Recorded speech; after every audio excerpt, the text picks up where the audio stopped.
시청자 여러분 안녕하십니까? 뉴스나우 시작합니다. 장마는 맞는데 장마 같지 않은 날씨죠. 대구는 폭염과 호우가 겹쳤습니다. 폭염주의보가 발효된 가운데 출근 시간 기습폭우로 한때 호우주의보까지 발령이 됐습니다. 그야말로 도깨비 장마인데요. 현장 연결해 보겠습니다. 이윤재 기자. 네, 대구 동성로에 나와 있습니다. 네, 지금은 비가 완전히 그친 것 같군요. 그렇습니다. 한두 시간 전부터 비는 그치고 지금은 가파르게 기온이 오르고 있습니다. 이곳 대구에는 오전 7시부터 2시간 정도 기습폭우가 쏟아졌습니다. 그러면서 대구 중부와 군위군에 호우주의보가 발령됐습니다. 하천 산책로 등에는 진입하지 말라는 재난 문자까지 발송될 정도였습니다. 하지만 비는 금세 그쳤고 말씀드린 것처럼 지금은 빠르게 더워지고 있습니다. 기습폭우가 내리는 중에도 폭염주의보는 해제되지 않았는데요. 오늘 대구 낮 기온은 최대 34도까지 오를 것으로 예보됐습니다. 특히 아침에 내린 비가 증발하면서 습도도 상당히 높아 체감온도는 더 높을 것으로 보입니다. 장마라고 하지만 비 내리는 때보다 비가 내리지 않고 덥고 습한 시간이 더 많고 또 비가 내릴 때는 좁은 지역에 폭우가 쏟아지는 현상이 일어나고 있는데요. 이런 날씨를 두고 도깨비 장마라는 표현까지 나올 정도입니다. 마치 동남아 지역처럼 습도도 높고 더운데 비까지 내리는 날씨에 출근길 시민들은 당황한 표정이 역력했습니다. 기상청은 당분간 이런 날씨가 반복할 거로 내다봤습니다. 이럴 때는 건강과 안전관리에 특히 주의해야 합니다. 좁은 지역에 집중적으로 내리는 폭우는 하천 수위를 갑자기 높일 수 있는 만큼 안전사고에 유의해야 합니다. 또 무더위에 습도까지 높으면 체감온도는 더 올라가는 만큼 수분 보충 등 체온관리에도 각별히 주의가 필요합니다. 지금까지 대구 동성로에서 YTN 이윤재입니다. 비는 대부분 그치고 대신에 전국 곳곳에 폭염특보가 넓어졌습니다. 내일부터는 중부지방에 또 200mm가 넘는 폭우가 예고되는데요. 취재기자 연결해 보겠습니다. 정혜윤 기자, 비가 많이 약해진 거죠? 네, 그렇습니다. 오늘 정체전선이 중부와 경북지방에 영향을 줬는데요. 비구름이 서쪽에서 동쪽으로 이동하면서 지금은 비가 약해지거나 그쳤습니다. 비구름 모습을 먼저 보시면 충청과 경북 지역에 영향을 줬던 비구름이 지금은 동해상으로 이동을 하면서 점차 약화하고 있습니다. 비가 약해지면서 내륙에 내려졌던 호우특보는 현재 모두 해제가 됐고요. 반면 폭염특보는 더 확대했습니다. 오늘 오전 11시부터 세종과 부산 중부, 또 옥천, 김제, 김해, 함안 등 충청 이남 곳곳으로 폭염주의보가 추가 발령됐습니다. 오후에는 대기 불안정으로 소나기만 지나겠고 비가 내리지 않는 곳에서는 폭염특보 속에 덥고 습한 날씨가 지속할 전망입니다. 네, 날씨가 정말 예측 불가인데요. 장맛비는 또 언제 내립니까? 네, 내일부터 또 한 차례 전국적인 장맛비가 예고된 상태입니다. 특히 내일 오후부터 정체전선이 본격적으로 활성화해서 또 한 차례 중부지방으로 유입될 전망인데요. 기상청은 조금 전 수시 브리핑을 통해서 내일부터 충남과 전북지방을 중심으로 최고 200mm 이상의 많은 비가 더 내릴 것으로 예고했습니다. 그 밖에 중부지방으로도 최고 150mm 이상의 많은 비가 내리고 경북지방에도 최고 120mm 이상의 호우가 내리겠다고 밝혔습니다. 특히 이번 호우와 함께 전국적으로 33도를 오르내리는 찜통 더위도 동시에 기승을 부리겠다고 밝혔습니다. 또 밤사이에는 최저기온이 25도를 오르내리면서 열대야가 나타나는 곳도 있을 것으로 보이는데요. 현재 내일 서울 아침 최저기온이 25도로 예보돼 밤사이 서울에서는 올해 첫 열대야가 나타날 가능성이 있습니다. 기상청은 일부 지역에서 올여름 새롭게 도입된 열대야 주의보가 내려질 가능성이 있다고 밝히고 이번 주 호우 대비와 함께 온열 질환 등 건강 관리에도 철저히 대비해달라고 당부했습니다. 지금까지 과학기상부에서 YTN 정혜윤입니다. 삼성전자가 메모리 반도체 초호황에 힘입어서 지난 2분기 또 역대급 실적을 기록했습니다. 엔비디아와 애플 등 빅테크를 넘어서 글로벌 민간 기업 중 최고 기록을 세웠습니다. 취재기자 연결해서 내용 들어보겠습니다. 박기환 기자, 또 영업이익 신기록이 나왔군요. 네, 그렇습니다. 삼성전자는 지난 2분기 잠정사업 실적을 발표했습니다. 연결 기준 2분기 영업이익이 89조 4천억 원으로 잠정 집계됐다고 공시했습니다. 4조 7천억 원의 영업이익을 기록한 지난해 2분기와 비교하면 무려 1810% 늘어난 규모입니다.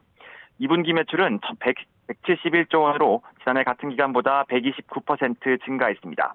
분기 기준으로 매출과 영업이익 모두 역대 최대 규모를 기록했고 3분기 연속 역대 최대 실적을 갈아치웠습니다. 또 2분기 영업이익 규모는 지난해 1년 동안 삼성전자가 벌어들인 영업이익 43조 6천억 원의 2배를 웃돌았습니다. 아울러 2분기 영업이익만 놓고 보면 엔비디아와 애플 등 글로벌 빅테크의 역대 최대 영업이익을 넘어섰습니다. 더 나아가 사우디아라비아의 국영기업인 아람코 등을 제외하면 전 세계 민간기업 가운데 저 삼성전자가 분기 영업이익 기준으로 1위에 올랐습니다. 게다가 2분기 삼성전자의 영업이익은 노사 합의에 따라 지급될 성과급 재원충당금 17조 원가량을 뺀 수치입니다. 그러니까 지난 2분기 삼성전자가 실제로 벌어들인 영업이익은 100조 원을 넘어설 것으로 예상됩니다. 이에 따라 상반기 삼성전자의 누적 매출은 304조 8,700억 원, 영업이익은 146조 6,300억 원으로 나타났습니다. 네, 정말 어마어마한 실적인데 역시 반도체 영향이 컸죠? 네, 그렇습니다. 말씀하신 대로 지난 2분기 호 실적은 역시 반도체 호황에 영향이 컸습니다. 삼성전자는 업계에서 가장 먼저 6세대 고대역폭 메모리 HBM4 양산 출하에 성공한 뒤 주요 고객사의 납품을 이어가고 있습니다. SK하이닉스가 사실상 독식하던 HBM 시장에서 삼성전자는 순조롭게 점유율을 늘려가고 있습니다. 여기에 맞춤형 HBM 등 고부가가치 제품 생산 비중도 확대하면서 실적이 향상된 것으로 보입니다. 무엇보다 메모리 반도체 공급 부족 현상으로 가격 인상이 계속된 것도 호재로 작용했습니다. 트렌드포스는 2분기 디램 가격이 전분기보다 58%에서 63% 뛰었고 AI 데이터 센터 등 서버에 들어가는 낸드 플래시 역시 같은 기간 55%에서 60% 정도 가격이 인상됐다고 분석했습니다. 또 여전히 메모리 공급이 수요를 따라가지 못하고 있어서 당분간 가격 상승 흐름은 계속될 것으로 전망했습니다. 여기에 삼성전자는 하반기 미국 테일러 팹을 본격 가동하면서 기존 수주했던 테슬라의 반도체 물량을 본격 양산할 것으로 보입니다. 그동안 TSMC에 밀려 저조한 성적을 보였던 삼성전자의 파운드리 사업부에서도 실적 개선이 예상됩니다. 이에 따라 삼성전자의 올해 연간 영업이익은 기존 전망치인 340조 원을 넘어설 가능성도 배제하기 어렵습니다. 지금까지 YTN 박견입니다. 주식시장은 요즘에 변동성이 큰데요. 오늘은 코스피가 하락 출발한 뒤 낙폭을 키우면서 올해로 16번째 매도 사이드카를 발동했습니다. 7,900대에서 시작했는데 한때 7,600선이 무너지고 7,500대까지 주저앉았습니다. 취재기자 연결해서 상황 들어보겠습니다. 윤태인 기자. 네, 한국거래소입니다. 네, 오늘은 코스피 시장에 매도 사이드카가 발동됐군요. 네, 오늘 코스피는 1.64% 내린 7,919로 장을 열었습니다. 지수는 하락세가 더욱 가팔라져서 올해로 16번째 코스피 매도 사이드카가 발동되기도 했습니다. 앞서 미국 증시 강세 효과와 유가 부담 완화 등에도 코스피는 장중 6%가량 떨어지며 7,568까지 주저앉기도 했습니다. 코스피 대장주인 삼성전자는 2분기 잠정 실적에서 역대급 이익을 냈다는 발표에도 차익 실현 매물이 나오면서 하락 출발했고 29만 원대로 급락했습니다. 이에 대해선 실제 시장의 눈높이는 발표된 실적보다 더 높은 수준으로 형성됐을 가능성이 있고 따라서 차익 실현 계기로 접근한 시각이 단기적으로 우세하다는 평가가 나옵니다. SK하이닉스도 마찬가지로 하락 출발한 뒤 폭락세를 보이고 있고 시가총액 상위 종목 대부분이 약세를 보이고 있습니다. 코스피 수급을 보면 개인이 순매수하고 있지만 외국인과 기관이 순매도하고 있습니다. 이런 가운데 코스닥은 0.39% 내린 843으로 출발해 강세로 전환했다가 하락하는 등 등락을 오가는 모습을 보였습니다. 코스닥 수급에서는 외국인과 기관이 순매수를, 개인이 순매도하고 있습니다. 오늘 환율 흐름은 어떻습니까? 네, 오늘 서울 외환시장에서 원달러 환율은 새벽 6시 기준 1,530원, 그리고 오전 11시 기준으로 1,525.8원으로 거래됐습니다. 현재도 1,520원대 중후반에서 거래를 이어가고 있습니다. 금융권에서는 미국 6월 공급관리협회 제조업지수가 예상에 부합하는 수준에서 완만한 둔화를 보이며 달러화가 약세를 보였고 시장 안정화 의지를 피력했던 외환당국에 대한 경계감이 역의 롱심리 억제, 즉 환율 상승 압력을 억제하는 요인으로 작용한다는 분석이 나옵니다. 앞서 국제유가는 잠재적으로 공급이 늘어날 것이라는 전망에 약보합으로 마감했는데요. 현재 브렌트유는 배럴당 72달러 선에서 거래되고 있고 미국 서부 텍사스산 원유는 배럴당 69달러 선에서 거래되고 있습니다. 주요 6개국 통화와 비교할 때 달러의 가치를 나타내는 달러 인덱스도 100.8 부근을 기록하고 있습니다. 지금까지 한국거래소에서 YTN 윤태인입니다. 최대 60조 원 규모의 캐나다 초계 잠수함 프로젝트 수주를 놓고 독일과 경쟁을 벌이던 우리 업체가 고배를 마셨습니다. 빠른 납품 능력과 뛰어난 기술력을 내세웠지만 캐나다는 나토와의 협력 관계에 더 무게를 뒀다는 분석이 나옵니다. 손효정 기자입니다. 캐나다 해군의 초계 잠수함 프로젝트 우선 협상 대상자로 독일의 티센크루프 마린 시스템이 선정됐습니다. 결선 주자격인 적격 후보에 올라 접전을 벌이던 한국의 하나오션, HD현대 중공업은 선택을 받지 못했습니다. 이번 프로젝트는 최대 12척에 달하는 디젤 잠수함 건조 비용에 더해 보수 운영비까지 60조 원 규모의 초대형 사업으로 국제적인 이목을 끌었습니다. 한국 업체가 제안한 잠수함은 리튬 이온 배터리를 적용해 3주 이상 수중 작전이 가능하고 잠수함 발사 탄도미사일, SLBM을 발사할 수 있는 수직 발사대를 탑재한 점 등이 장점으로 꼽혔습니다. 반면 독일 업체는 스텔스 성능을 높인 선체와 함께 캐나다와 맞닿은 북 환경 운용에 최적화됐다는 점을 부각했습니다. 특히 독일은 나토 잠수함 전력의 70%를 공급하는 국가로 나토 동맹국들과의 연계성을 내세웠습니다. 캐나다의 이번 선택은 결국 나토 동맹의 결속력을 더 단단히 하는 데 방점을 찍었다는 분석입니다. 한국은 앞서 3,000톤급 도산 안창호함으로 태평양을 횡단하며 캐나다 해군과의 통신 상호 운용성 등을 입증했지만 비회원국으로서 나토의 벽을 넘진 못했습니다.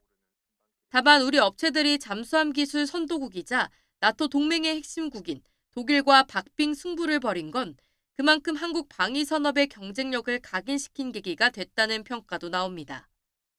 방사청은 아쉬움을 나타내면서도 이번 경쟁에서 도산 안창호함의 장거리 항해 능력과 작전 지속성, 안정성을 입증했다며 K방산의 역량을 글로벌 방산 시장에 각인시키는 계기가 됐다고 평가했습니다. 하나오션은 이번 경쟁을 통해 확인된 과제를 분석해 K해양 방산이 더욱 도약할 길을 반드시 찾겠다고 밝혔습니다. YTN 손효정입니다. 이재명 대통령은 우리 기업의 캐나다 신규 잠수함 사업 수주가 불발된 것과 관련해서 기대했던 결과를 얻지 못했지만 우리의 저력을 국제사회에 분명히 보여줬다고 생각한다고 밝혔습니다. 이 대통령은 오늘 SNS에 도전에는 성공도 있지만 아쉬움도 따르기 마련이고 중요한 건 멈춰서지 않고 꾸준히 앞으로 나아가는 거라며 이같이 적었습니다. 이어서 대한민국은 앞으로도 담대하게 도전할 거라며 연구 개발과 수출 지원, 국제협력 강화까지 우리 잠수함이 세계 바다를 수호하게 될 그날을 위해 할 수 있는 모든 걸 다하겠다고 강조했습니다. 이재명 대통령이 오늘부터 닷새간 튀르키예와 몽골을 잇따라 방문하는 정상 외교 일정을 시작합니다.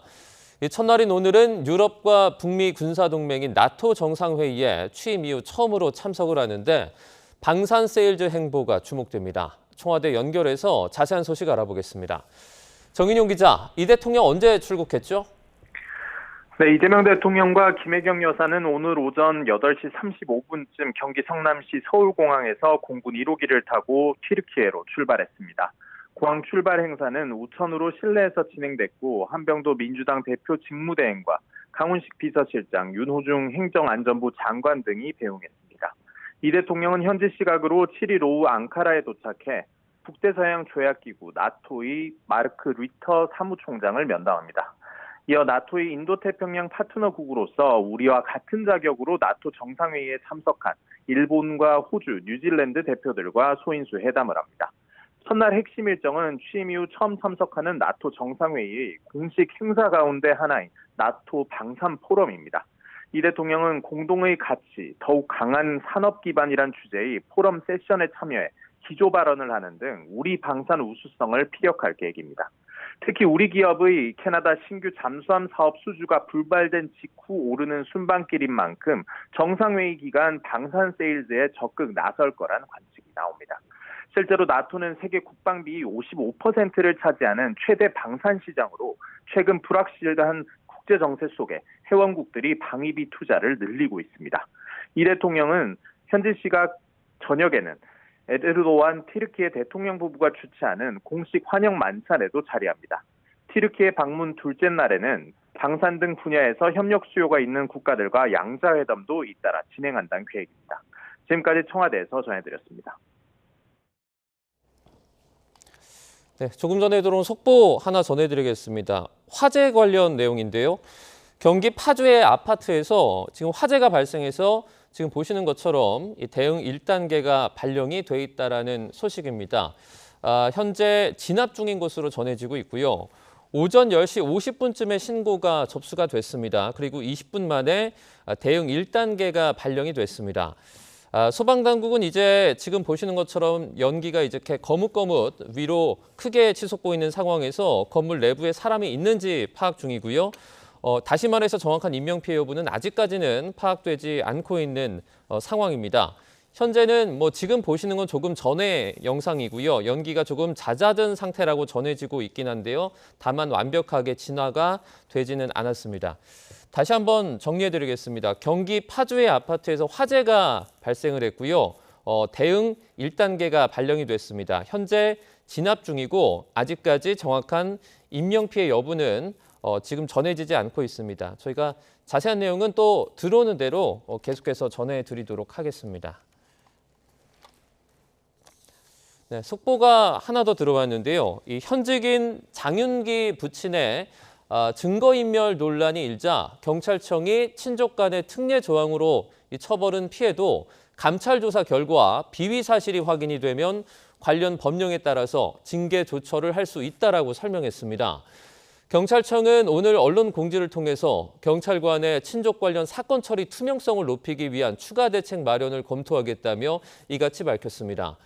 현재는 반부패 종합대책에 따른 사건문의 금지 제도를 통해서 경찰이 담당 수사관에게 수사 중인 사건에 대해서 문의하는 행위를 엄금하고 위반 시 징계 등의 처분을 하고 있다고 덧붙였습니다. 또 지난 2024년 시행이 된 수사정보 유출 방지 종합대책에 따라서 대상자에 대해서는 선제로 수사를 의뢰하고 배제 징계와 수사부서 퇴출 등의 강도 높은 조처를 하고 있다고 설명하기도 했습니다. 네, 부실 수사 의혹이 일고 있는 조금 전에 전해드린 장윤기 사건에 대해서 경찰이 대대적인 감찰에 착수를 했는데요. 이와는 별개로 검찰은 강제 수사에 나섰습니다. 광주지방검찰청은 지금 이 시각 광주 광산경찰서를 압수수색하고 있습니다. 취재기자 연결해서 자세한 이야기 들어보겠습니다. 나연호 기자, 경찰의 봐주기 수사 의혹이 제기가 됐는데 결국에는 검찰이 직접 수사에 나섰죠? 예, 그렇습니다. 광주지방검찰청이 오전 9시 10분쯤부터 광주 광산경찰서에 대해 압수수색에 들어갔습니다. 검찰은 광주 여고생 살인사건과 관련해 경찰에 공무상 비밀 누설 및 증거인멸 등 혐의에 대한 증거를 확보하기 위한 거라고 밝혔습니다. 현재 광산경찰서뿐만 아니라 주요 피의자의 주거지에 대해서도 압수수색을 진행하고 있습니다. 영장을 발부받아 통신기록도 들여다보고 있습니다. 검찰은 주요 피의자가 수사팀장과 수사팀원 등 모두 2명이라고 밝혔는데요. 장윤기 여고생 살해사건 수사를 담당한 광산경찰서 수사팀장은 증거를 인멸한 혐의로 어제 경찰에 긴급 체포됐습니다. 이번 압수수색 역시 이와 관련된 것으로 알려졌습니다. 광주 광산경찰서에서 장윤기 성범죄 목적 범행의 핵심 증거죠. 케이블 타이를 확보하지 않았다고요? 네, 그렇습니다. 차에 있던 케이블 타이가 사라졌습니다. 장윤기가 여고생을 살해한 혐의로 체포된 게 지난 5월 5일이었는데요. 이날 경찰은 장윤기 차량을 조사하면서 증거물 수집에 나섰고 차량 안에서는 케이블 타이가 발견됐습니다. 사람을 결박하는 데 쓸 수 있는 만큼 리얼돌과 함께 장윤기가 성범죄를 계획했다는 것을 밝힐 수 있는 핵심 증거물이었습니다. 당시 수사팀은 케이블 타이를 확보하지 않았던 것으로 드러났습니다.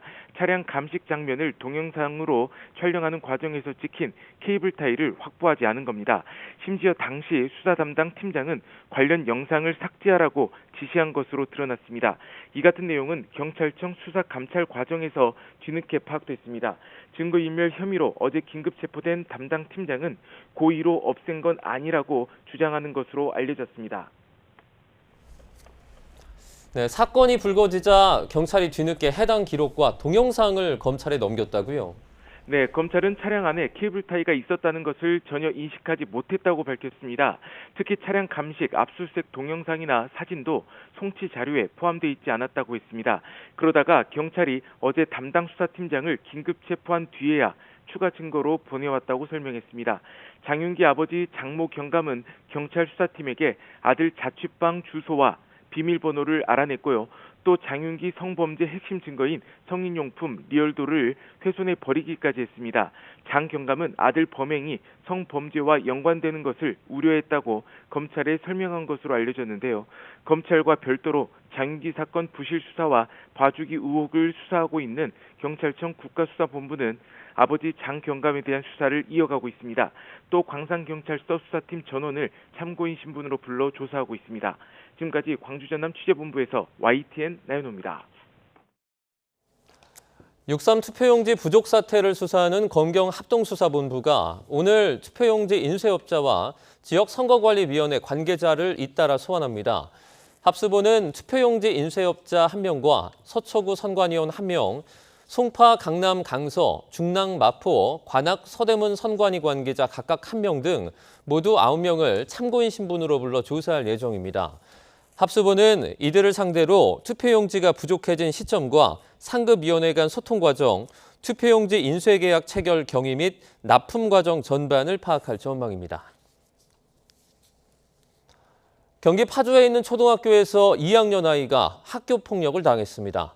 동급생과 선배들이 아이를 불러내서 수차례 1대1 싸움을 강요한 건데 폭력을 놀이나 스포츠로 여기는 그릇된 문화가 확산하고 있어 제재가 필요하다는 지적이 나오고 있습니다. 조경원 기자의 단독 보도입니다. 초등학생이 격투 자세를 취하고 상대를 구석으로 몰며 주먹을 휘두릅니다.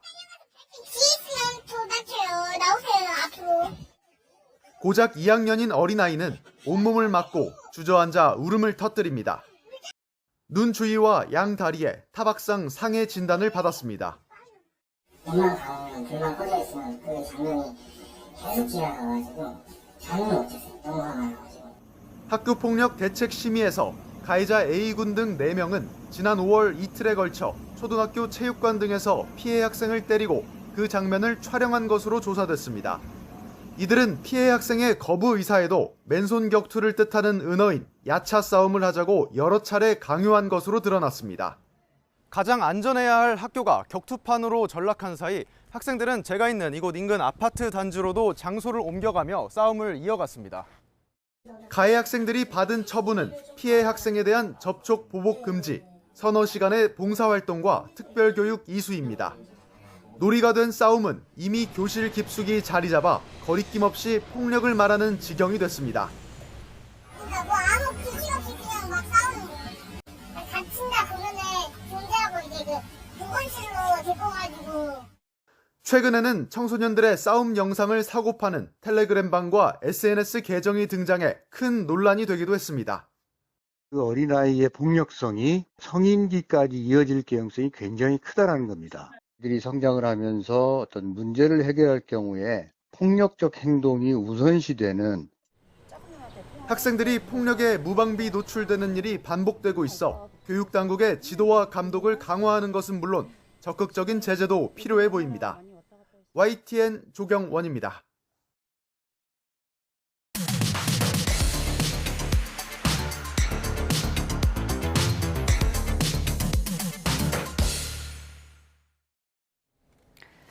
각이 살아있는 정치평론 시사정각 시작하겠습니다. 오늘은 여야 중진 의원 두 분을 모셨습니다. 소개를 좀 해드리죠. 경기 수원병 김영진 더불어민주당 의원 나오셨고요. 경남 창원시 마산 하포구 최영도 국민의힘 의원 나오셨습니다. 어서 오세요. 네, 반갑습니다. 네.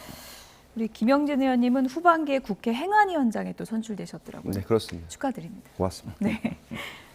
국회 의정 활동 부탁드리겠습니다. 네, 5.18의 성역이 됐다. 이런 발언으로 논란이 된 이병택 규제합리화위원회 부위원장 결국 사퇴를 했는데 이게 뭐 사실상 경질이냐 뭐 이런 얘기도 나오고 있습니다. 어떻게 보십니까? 이병택 교수의 발언이 자기의 발언이 성역을 만드는 것 같아요. 제 느낌에는. 저는 5.18 관련한 사안들에 관해서 그 누구도 성역을 만들지 않았고 객관적이고 합리적으로 전체 사회가 합의했던 수준의 발언들을 해 나가는 부분이었기 때문에 그래서 광주 민주화 운동이라고 정확히 지칭을 하고 또 그에 따르는 여러 가지 법률적 조치들을 취해서 우리 사회가 그렇게 진행하고 있는데 예. 거기에 스스로 제가 보기에는 자기만의 성역을 만들지 않았나 이병태 교수가. 그 말이 그래서 오히려 더 가두는 말이다. 제가 예. 보기엔 이병태 교수의 말이 예. 5.18 자체를 더 성역으로 만드는 그런 과정이었고 굳이 예. 그것을 논쟁점으로 할 필요가 없는 사항이었다고 저는 봐요. 그래서 저는 과도한 몰입이 부른 참화였고 그에 따라서 책임을 지고 사퇴한 것은 적절했다 그렇게 생각합니다. 사퇴는 적절했다 네. 이런 생각이시고요. 이병태 부위원장이 이제 사퇴와 관련한 입장문도 냈습니다. 어떤 입장인지 보겠습니다. 네, 이번 사퇴와 관련해서 모두에게 성역은 있다. 하지만 자신과 일부 집단의 성역을 타인에게 강요하는 사회가 돼서는 안 된다라고 밝혔고요. 자유와 방종의 경계마저 권력과 집단이 자의적으로 정의하기 시작하면 그것이 바로 전체주의의 시작이 아닌가.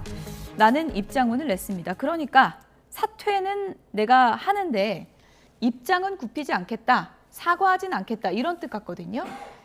네, 저 말은 사실 우리 자유민주주의 사회에서는 좀 책에 들어야 될 말 같습니다. 예. 이 사안을 보면은 지금 이 말이 이렇게 된 이유가 이제 배제고등학교 학생들 그 말을 했던 배제고등학교 학생들에게 6개월 출전 정지라는 이제 중징계가 나왔습니다. 이 중징계에 대해서 이제 비판이 시작된 것인데 사실은 우리가 스타벅스 가야지라는 구호로 논란을 빚었던 배제고 예. 야구 선수들과 교장 이 광주일고를 방문하지 않았습니까? 그리고 5.18 민주묘역도 참배를 했는데 그때 광주일고 학생들이 그리고 그 교장 선생님들이 보여준 태도가 정말 우리 사회에서 이렇게 눈여겨봐야 될 대목 같습니다. 용서하고 새롭게 시작하는 발전의 첫걸음을 뗐다. 이제 사실은 이렇게 사과하고 잘못된 것을 스스로 깨닫고 예. 또 그것을 더 큰 새로운 어떤 각오의 계기로 삼고 이것이 이제 민주주의 사회에서 논의의 흐름인데 이 배제고등학교 학생들 거의 선수 자격을 박탈해서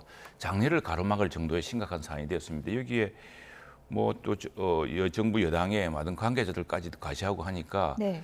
이건 좀 심한 거 아니냐 이제 이런 이야기가 나왔던 것이고요. 이 부위원장 역시도 광주 민주화 운동 참여자와 희생자들이 이 땅의 민주주의를 위해 싸웠다고 지금도 믿는다.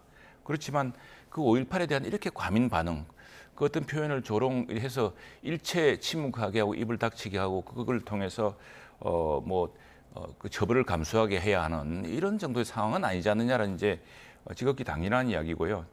5.18을 조롱하고 폄훼하는 것이 또 안 되겠지만 그러나 표현의 자유를 지켜내는 것도 또 소중한 가치다 이렇게 예. 하겠습니다.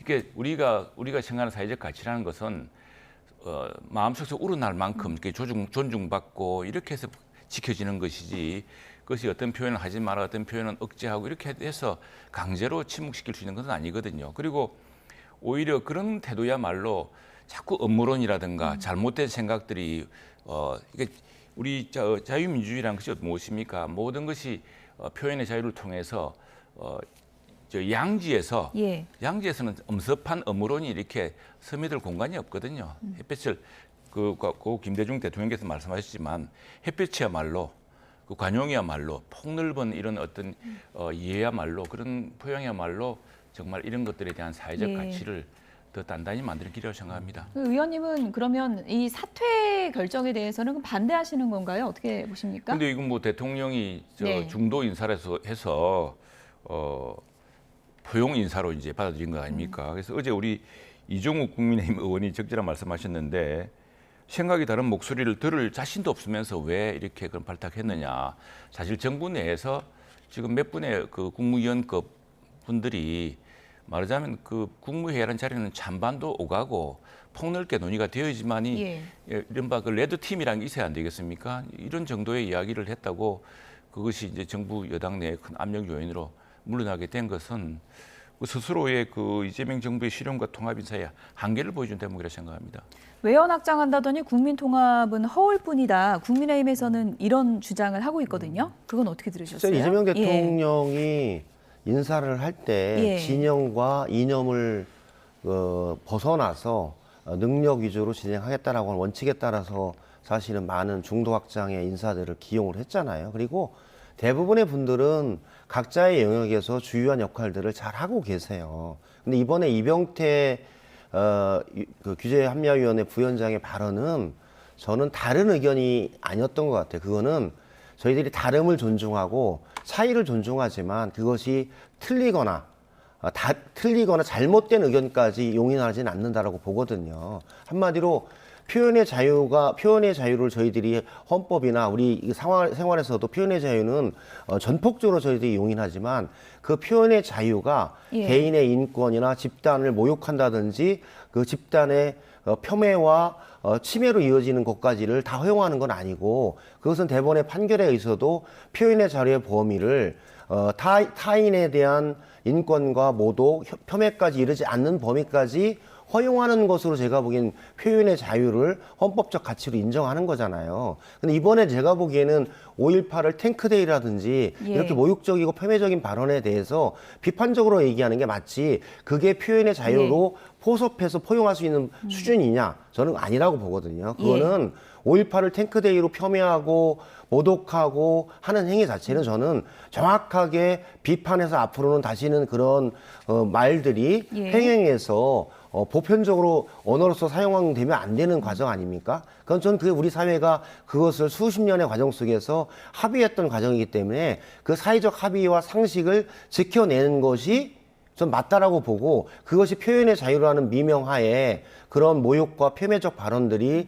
횡행하고 그것을 허용한다면 우리 사회의 통합과 여러 가지 인권이라든지 여러 가지 국민들이 가지고 있는 사회적 통합 자체를 저는 깨는 그런 행위로 가기 때문에 저는 그 범위를 벗어났다라는 생각이 들어서 이병태 교수의 얘기는 제가 보기엔 대단히 편향적이고 극단적인 형태의 표현의 자유를 가지고 대결을 우리 사회의 통합을 깨는 발언으로 가는 것은 타당하지 않다라는 생각이고 그래서 전 적절하게 사퇴한 것은 잘했다 그런 생각이고 이제 개인으로 돌아가서 공인의 위치가 아니라 개인으로 돌아가서 그런 얘기는 편하게 마음껏 하셔도 될 것 같습니다. 네. 의원님 잠시만요. 지금 속보가 한 가지 들어와서 속보를 좀 전해드리도록 하겠습니다. 장윤기 사건 관련해서 지금 속보가 들어왔습니다. 광주 광산경찰서 수사팀장 어제 경찰이 긴급 체포를 했죠. 증거인멸 혐의입니다. 그러니까 장윤기 부친과 수십 차례 통화를 하는 등 여러 가지 정보를 흘리면서 증거인멸을 도운 게 아니냐 그런 혐의인데요. 지금 들어온 속보에 따르면 경찰이 장윤기 사건의 수사팀장에 대해서 구속영장을 신청했다는 속보가 들어왔습니다. 다시 한번 전해드리겠습니다. 광주 광산경찰서 수사팀장 어제 긴급 체포가 됐고요. 증거인멸 혐의를 받고 있죠. 장윤기 부친에게 여러 정보를 흘린 혐의를 받고 있는데요. 지금 구속영장이 신청됐다는 속보가 막 들어왔습니다. 자세한 내용은 잠시 뒤에 시사정각 끝나고 취재기자 연결해서 전해드리도록 하겠습니다. 네, 이병태 부위원장 사퇴 관련해서 얘기를 좀 나눠보고 있었는데 김영진 의원께서 이제 설명을 좀 해주셨고요. 그렇다면 의원님, 이재명 정부의 외연 확장 기조 이거는 지금 좀 꺾이는 겁니까? 아니면 그냥 밀고 나가는 겁니까? 어떻게 보십니까? 저는 외연 확장과 중도 확장을 통해서 사회 통합을 만들어 나가겠다라고 하는 이재명 대통령의 인사 원칙에는 저는 변함이 없을 것 같아요. 그래서 우리 사회에서 주요한 역할을 해왔던 많은 분들이 진영이나 정당 뭐 이런 것에 의해서 막히는 것이 아니라 그분들의 역량과 능력이 우리 사회의 발전과 미래를 위해서 쓰이게 된다면 저는 앞으로도 더 적극적으로 중도 확장, 그다음에 외연 확장의 인사들을 저는 진행해 나갈 것이다. 그런 생각이 들고 지금도 여러 분야에서 그런 분들이 각자의 영역과 여러 분야에서 사실 역할을 하고 임명이 돼서 활동하고 있다. 이런 생각이 듭니다. 실제로 외연 확장을 통해서 저희들이 농림부 장관도 윤석열 정부에서 일하셨던 분을 재임용해서 하는데 실제로 역량을 가지고 잘 일하고 계시기 때문에 좋은 호평을 받고 있잖아요. 저는 그게 전형적인 예다 그런 생각입니다. 의도는 그런데 뭐 계속 뭐 낙마하고 사퇴하면서 좀 잔혹사가 이어지는 거 아니냐 그런 얘기도 있는 것 같습니다. 네, 그러니까 이 문제를 다시 한번 생각할 것 같으면은 이게 이제 이병태 전 부위원장이 광주 문제를 직접 이야기한 게 아닙니다. 광주에 대한 무슨 표현을 이야기한 게 아니고 이런 지지죠. 사과와 용서로 해결해야 할 학생들의 잘못을 어른들이 앞장서서 정복시키고 정치권이 가담해서 진영 대립 대립, 이념 검증의 양상으로 몰고 갔는데 이거 지나친 거 아니냐라는 취지로 이야기한 것이고, 왜냐하면은 이 학생들의 그 야구 선수들의 미래를 완전히 가로막는 6개월 출장 중징계가 내려졌거든요. 예, 그것 때문에 그랬고, 다음에 이제 실형 중도 인사, 실형 중도 인사하는 건 좋습니다만 저는 그것보다 더 중요하게 이재명 정부가 실형의 중도로 가는구나, 국익과 민생을 생각하는구나 하는 국민 인식을 주려고 하면요. 예. 당장 지금 하고 있는 공소 취소, 특검 이 노력부터 하지 않겠다고 발표하시는 게 중요하다고 생각합니다. 이번 지방선거에서도 이른바 뉴 이재명이라 불렸던 새로운 중도 지지 세력들이 이거 공소 취소를 지방선거 이후에 하겠구나라는 이것 때문에 표가 많이 달했다는 거거든요. 예, 어쨌든 뭐 외연 확장 키워드는 민주당 전당대회에서도 상당히 좀 화두가 될 것 같고요. 김민석 전 총리가 자기 정치로 당정 협력에 혼선을 주고 있다. 정청래 전 대표를 직격하면서 어제 출마를 공식화했는데요. 이번엔 친청계가 치고 나왔습니다. 어떤 내용으로 김민석 전 총리를 공격하고 있는지 그래픽을 좀 보면서 얘기를 드리도록 하겠습니다.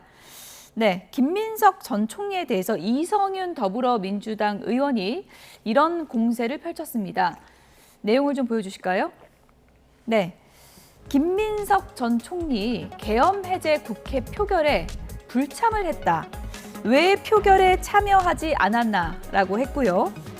이런 얘기도 했습니다. 감기약을 드시고 주무셨다고 하는데 잠을 자는 사람은 깨울 수 있어도 자는 척하는 사람은 깨울 수 없다고 하던데 그런 것인지 김민석 전 총리에게 묻고 싶다라면서 계엄의 밤 김민석 전 총리는 왜 국회 표결에 참여하지 않았나라고 의문을 제기했습니다.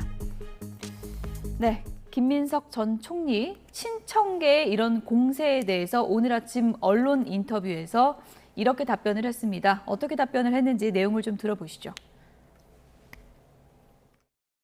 이성윤 최고위원이 네네. 그 말씀을 하셨던데 저는 네. 국민의힘에서 누가 얘기하나 사실 그렇게 생각했습니다. 그래서 무슨 꼭 대장동 때를 보는 것 같다 이런 생각을 했는데요. 제가 그때 표결하는 그 시점에 국회 안에 있었고 또 그 표결 직후에 본회의장에 착석했고 네. 또 그 과정도 이미 다 여러 자리에서 이야기를 했습니다. 네. 그렇기 때문에 그렇게 질문하실 건이 아닌데 그렇게 질문을 하셔서 일단 허위 사실이기 때문에 그 이성윤 의원께서 말씀하신 게 뭐 네. 심지어 계엄 관련한 전화를 듣고 왜 거기 안 왔냐. 허위 사실에 의한 명예훼손으로 지금 이 시점에서 그렇게 얘기를 하셔서 좀 걱정하고 있습니다. 제가. 네, 계엄의 밤에 국회 본회의장에 우리 김영진 의원 계셨잖아요. 있었습니다. 예, 김민석 전 총리 보셨습니까 그날? 그러니까 얘기했듯이 예. 그 당시에 뭐 한 180명 정도가 국회 본회장에 있었기 때문에 누가 왔는지를 사실 확인하기는 어려워요. 저도 나중에 김민석 그 의원이 그 계엄 표결에 참여하지 않았다는 얘기를 나중에는 알았지. 당시에 제가 보기에는 계엄 표결을 했는지 안 했는지 잘 몰랐어요. 예. 그리고 실제로 당시에 뭐 일단 명단에는 없는 거잖아요. 그래서 명단은 예. 없었죠. 없었으니까 그런 거고 지금 얘기했듯이 국회에 왔었는데 표결하는 그 순간에 본회의장에 착석하지 않아서 표결하지 않았다라고 하는 본인의 얘기가 제가 보기엔 사실인 것 같고요. 예. 당시에 뭐 대전에서 부산에서 아니면 외국에서 오다가 못 온 사람도 있고 네. 또 국회 못 들어와서 표결하지 못한 분도 있고 또 왔는데 들어오지 않은 사람도 있고 다양한 형태의 계엄 비상계엄 해제 표결에 관한 행태들이 좀 있었어요. 그래서 저는 그 문제를 사실관계대로 확인하고 지금 당대표를 선출하는데 저게 무슨 그 주제가 될까에 대한 좀 그런 것도 있어요. 당대표 잘하는 문제와 저 문제가 직접적으로 연관이 될까라고 예. 하는 부분이 좀 있는 것 같아요. 하지만 이제 민주당 지지층에게는 또 좀 상징적인 일이 될 수도 있어서 좀 그렇죠. 사실 여부는 좀 짚고 넘어가는 것도 좀 필요하다고 보는데 어떻게 보면 영등포울 국회가 있는 지역구 국회의원이기 때문에 뭐 가까이 있고 그래서 좀 늦게 올 이유가 어떤 게 있었을까 많은 추측을 낳게 하는 것 같긴 하거든요. 그 부분은 어떻게 보십니까? 그래서 본인이 예. 김민석 의원이 지금 인터뷰에서도 얘기했듯이 예. 국회 안에 와 있었고 그 표결 당시에 본회의장에 착석하지 않았다. 그리고 바로 표결 직후에 그 본회의장에 참석을 해서 후속 표결에 참여했다라고 얘기를 하고 있잖아요. 저는 그게 객관적인 사실이었고 그 평가들은 제가 보기엔 당원과 국민들이 할 것 같아요. 그리고 김민석 의원이 뭐 회피하거나 뭐 그럴 의도를 가지고 참여하지 않거나 그런 상황은 아니었던 것 같다라는 상황이고, 그리고 김민석 의원이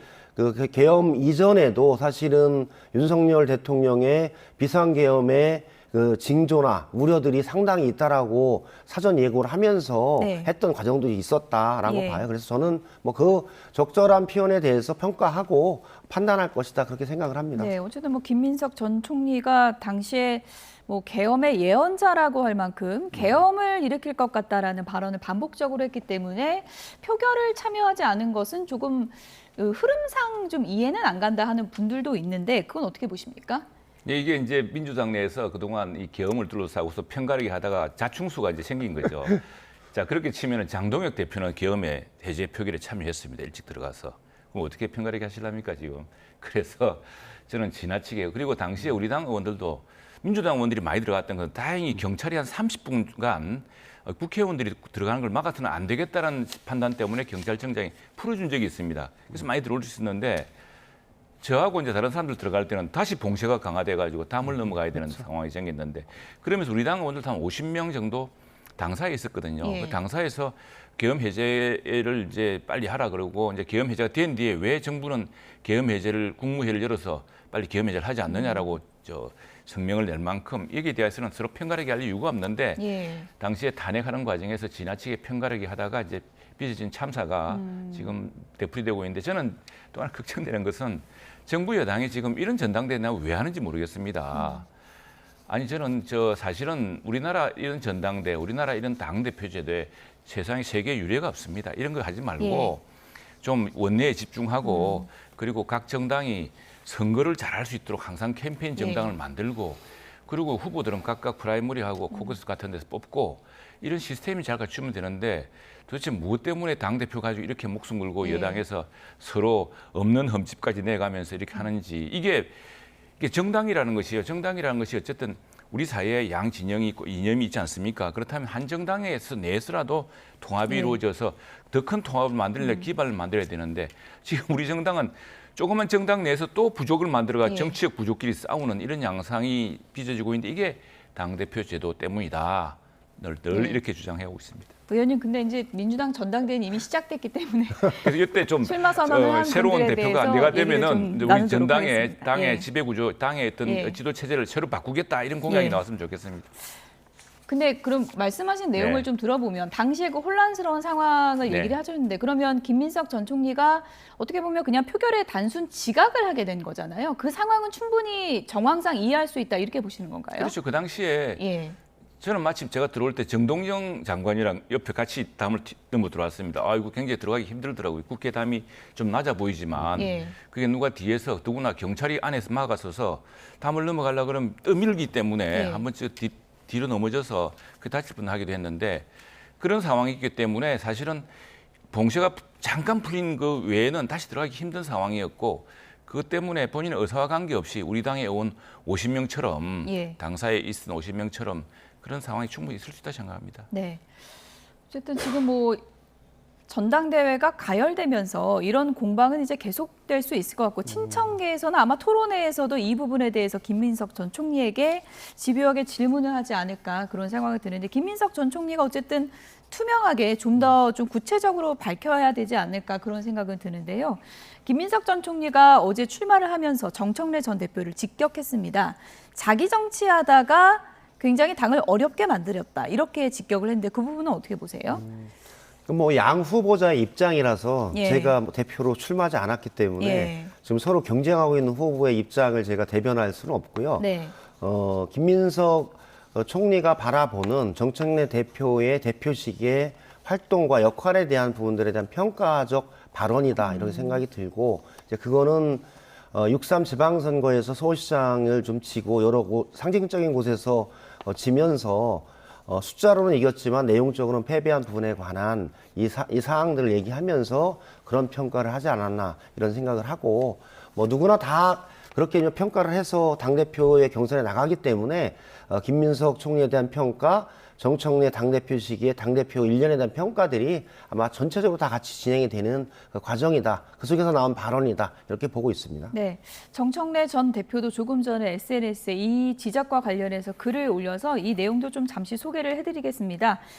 정청래 전 대표가 자기 정치하고 있는 거 아니냐라는 김민석 전 총리의 비판에 대해서 정청래 전 대표 SNS를 올렸네요. 김민석 전 총리야말로 자기 정치의 대표적 사례다. 이렇게 맞받아쳤습니다. 국정에만 전념을 해야 할 국무총리가 TPO에 맞지 않게 당대표가 로망이다. 이런 발언을 해서 평지풍파를 일으켰다라면서 김민석 전 총리를 직격했습니다. 김영준 의원님, 이 글 보니까 일각에서 나오는 불출마설은 사실이 아닐 것 같은데 어떻게 보십니까? 이런 정도면은 정청래 대표가 출마하겠다라는 의지를 분명히 한 거 아닙니까?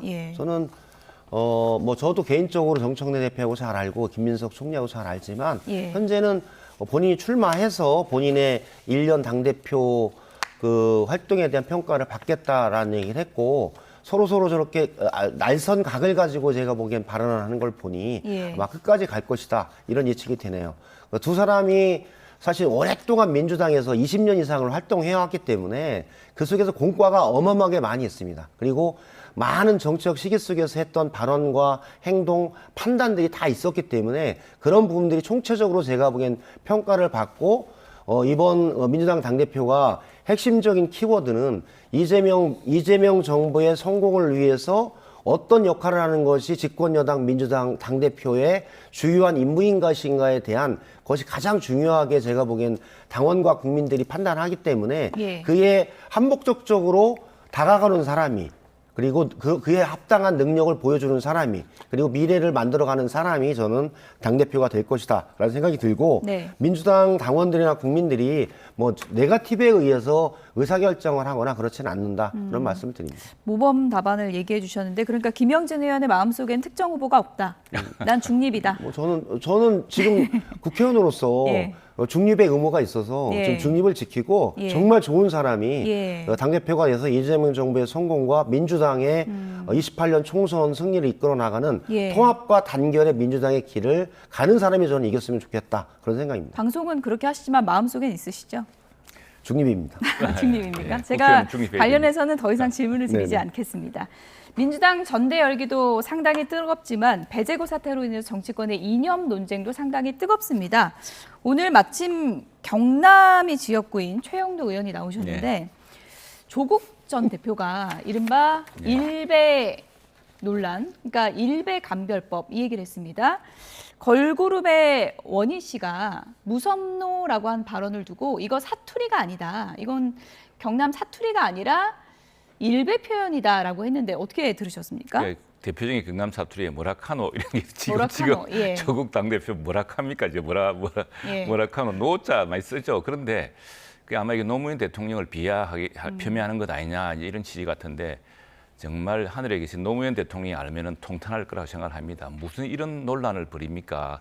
그리고 아마 이분이 거제도 출신이죠 아마. 그래서 이분 때문에 좀 거제도가 관광이 되고 있습니다. 거제도 관광이 붐이 일어서 지역에서 모처럼 이분이 자기 고향 거제도를 향해서 야호 불렀다고 거제 야호인가 이게 하나의 구호가 되어서 사람들이 거제도 가보자. 뭐 거제도 워낙 유명한 곳이지만. 의원님 유튜브 많이 보시나 봐요. 아니 그건 유명한 이야기니까. 그런데 모르시는 분들도 많아서. 근데 뭐라카노 뭐 이런 건 참 유명한 이야기다. 뭐 그러니까 사투리로 흔하게 쓰이는 표현이다. 많이 쓰는 요거죠. 근데 이걸 가지고 너무 정치화하는 게 저는 이런 게 걱정스럽습니다. 뭐 이렇게까지 해야 되나?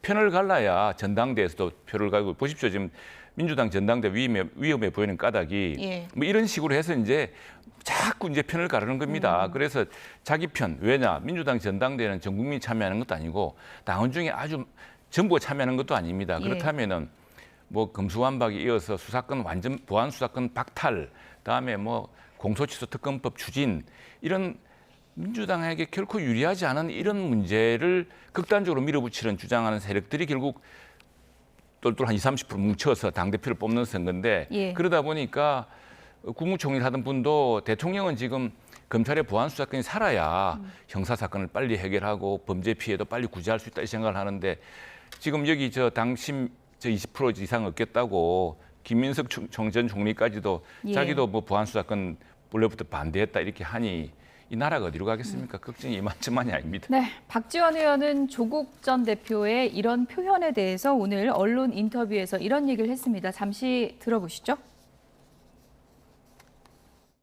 조국 전 대표가 고독하고 외로운 것 같아요. 그냥 참고 기다리나 갔어요. 정치적 기회가 올 수 있도록 만들어가는 것이 정치인이지 전화위로 계기로 삼아서 절대 좌절하지 않고 앞으로 길을 잃지 창창한 분 아니에요. 그런 불필요한 것을 얘기해가지고 사람이 외롭고 고독할 때는 좀 참는 그런 지혜를 가지고 있어야 큰 사람 된다고 말씀 전하세요. 조국 전 대표가 선택해서 국회의원 한번 하려고 출마한 게 아니잖아요. 네, 제작진이 음악도 참 쓸쓸한 음악을 깔았는데 조국 전 대표가 외롭고 고독한 것 같다. 박지원 의원이 이런 얘기를 해주셨는데 이제 평택 선거도 좀 떨어지고 언론의 관심도 많이 멀어지고 하다 보니까 조국 전 대표가 조급한 거 아니냐 이런 얘기들이 나오고 있습니다. 정치 선배로서 좀 얘기 좀 해주시죠. 뭐 그럴 수도 있죠. 네. 사실은 그리고 평택 그 선거에서의 패배는 아마 본인의 정치적인 이 과정에서 엄청난 충격과 그 괴로움이 좀 있었을 것 같아요. 그래서 그 괴로움과 어려움을 극복하는 시기인 것 같고 그 속에서 잘했으면 좋겠다라는 게 많은 사람들의 생각인데 저는 뭐 와그라노 뭐 이렇게 노자를 가지고 그렇게 너무 심하게 그 비약해서 하는 것보다는 저는 그런 비하 발언 이런 부분들은 사실은 지속적이고 반복적으로 하면서 그것이 왜곡과 모욕으로 전환이 됐을 때 그렇게 하지 말라고 하는 것이 적정하지. 그렇게 한번 이렇게 그런 정도의 발언을 가지고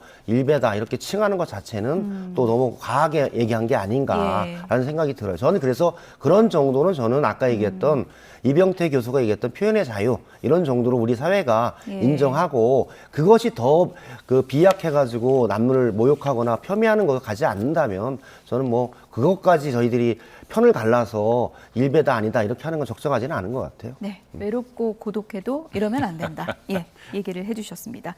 끝으로 국민의힘 징계 문제 얘기를 좀 해봐야 될 것 같은데 윤리위가 이제 재가동됐다고 하던데요, 의원님. 네. 근데 지금 일각의 보도를 보니까 어제 정족수 못 채워서 못 열렸다 이런 얘기도 있더라고요. 네, 뭐 그런데다가 우리 김재원 최고위원이 이게 이 징계라는 걸 통해서 당이 혼란스럽게 되면은 그건 징계의 목적과도 응하지 않느냐라는 말 만큼 조심스러운 분위기가 많습니다. 윤리가 열린 건 맞아요? 오늘 아마 못 열리지 못했다는 거죠. 예, 정족수 미달로. 그러니까 뭐 내부적으로는 독립기구니까 확인이 안 되는 건가요? 그렇습니다. 저도 언론 보도를 보고 알았습니다. 그렇습니까? 예. 근데 두 명에서 물론 하려면 일벌백계를 해야 되고 이렇게 계속 징계로 나가는 것은 더구나 정당은 정치적 통합력과 이런 포용력으로 풀어나가야 되는 곳이지 정당에서 그 검찰도 아니고 경찰도 아니고 징계하고 수사하고 이런 게 정당의 일이 아니지 않습니까? 그래서 물론 신상필벌 잘한 사람한테는 분명히 보상이 주어져야 되고 잘못한 것은 엄격하게 하면 다스려야 되는데 이렇게 징계가 만능이 되어서 벌써 몇 번째 징계가 정치가 이어지느냐 여기에 대한 걱정과 우려가 많습니다. 네, 어제 뭐 언론 인터뷰에서 파멸적 정치다 이렇게도 이제 표현을 하셨던데 정점식 원내대표랑 얼마 전에 중진들 회동이 있었잖아요. 이런 부분에 대해서 좀 의견이 모아진 건 없습니까? 그래서 저 원내대표가 의원들에 대한 징계는 신중해야 된다 이 이야기를 한 것이고요. 그리고 장동혁 대표도 나를 비판한 것을 가지고 징계하려고 하는 것도 아니고 그건 징계해서도 안 된다라고 했기 때문에 지금 이제 문제는 이제 지난번 부산 북구을 선거 때 그때 무소수로 출마한 한동훈 전 대표 의원에 대해서 몇몇 의원들이 뭐 선거운동을 제가 보니까 본격적으로 도와준 것도 아니고 치킨 같이 먹고 뭐 그렇죠. 그런 거죠? 우리가 뭐 보면은 이걸 가지고 우리 지역에서 보고서 많이들 또 어떤 뭐 좀 다른 의견도 말씀하시던데 그 어쩌다 조우한 적도 있고 상대 후보를 만나더라도 열심히 하세요라고 이야기할 수도 있는 것이고 한데 물론 이제 그래서 사실은 대부분의 의원들이 조심했습니다. 한동훈 대표 그 선거 캠프에 가지도 않았고 또 우리 당 후보를 지지하기 위해서 다들 한 마음으로 뭉쳤고요. 근데 선거 결과가 이렇게 나왔고 그 부산 북구의 표심이 그런데 그걸 다시 헤집어내어서 어떻게 해부하겠다는 것도 그게 적절하냐에 대한 회의론이 많습니다. 네. 일단 징계 명단에 조경태 의원과 박정훈 의원도 올라와 있는데요. 이 의원들이 오늘 아침 언론 인터뷰에서 이 징계 대상에 거론되는 것을 놓고 이렇게 반박했습니다. 들어보시죠.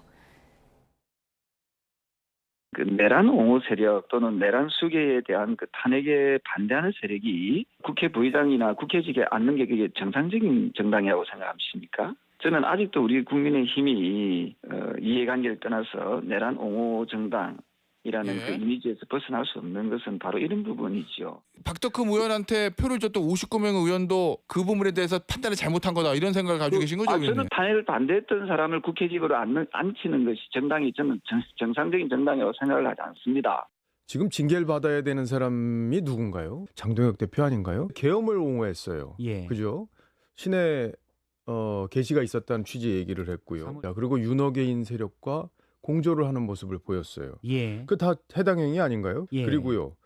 명분 없이 미국을 다녀왔어요. 지방선거를 앞두고. 치킨 먹은 사람 징계한다는데 당비 1억 원 가까이 쓰면서 스테이크 먹고 온 거는 징계감 아닌가요? 그때 국민적 조롱을 받으면서 당 지지율이 15%까지 떨어지지 않았습니까? 민심의 선택이 어땠는지 장동혁 대표는 지금 겸허하게 자신을 돌아볼 때인데 저는 두려움이 그분의 뇌를 지배하고 있다고 봅니다. 네, 해당 행위는 누가 했냐? 장동혁 대표가 오히려 한 거 아니냐 이런 지금 지적이거든요. 저는 정당에서의 정치 행위를 윤리위원회로 회부를 해서 징계하고 심판하는 것 자체는 저는 적정하지 않은 것 같아요. 한마디로 전투와 전쟁, 이 갈등을 해결하고자 하는 것이 사실 정치 행위 아닙니까?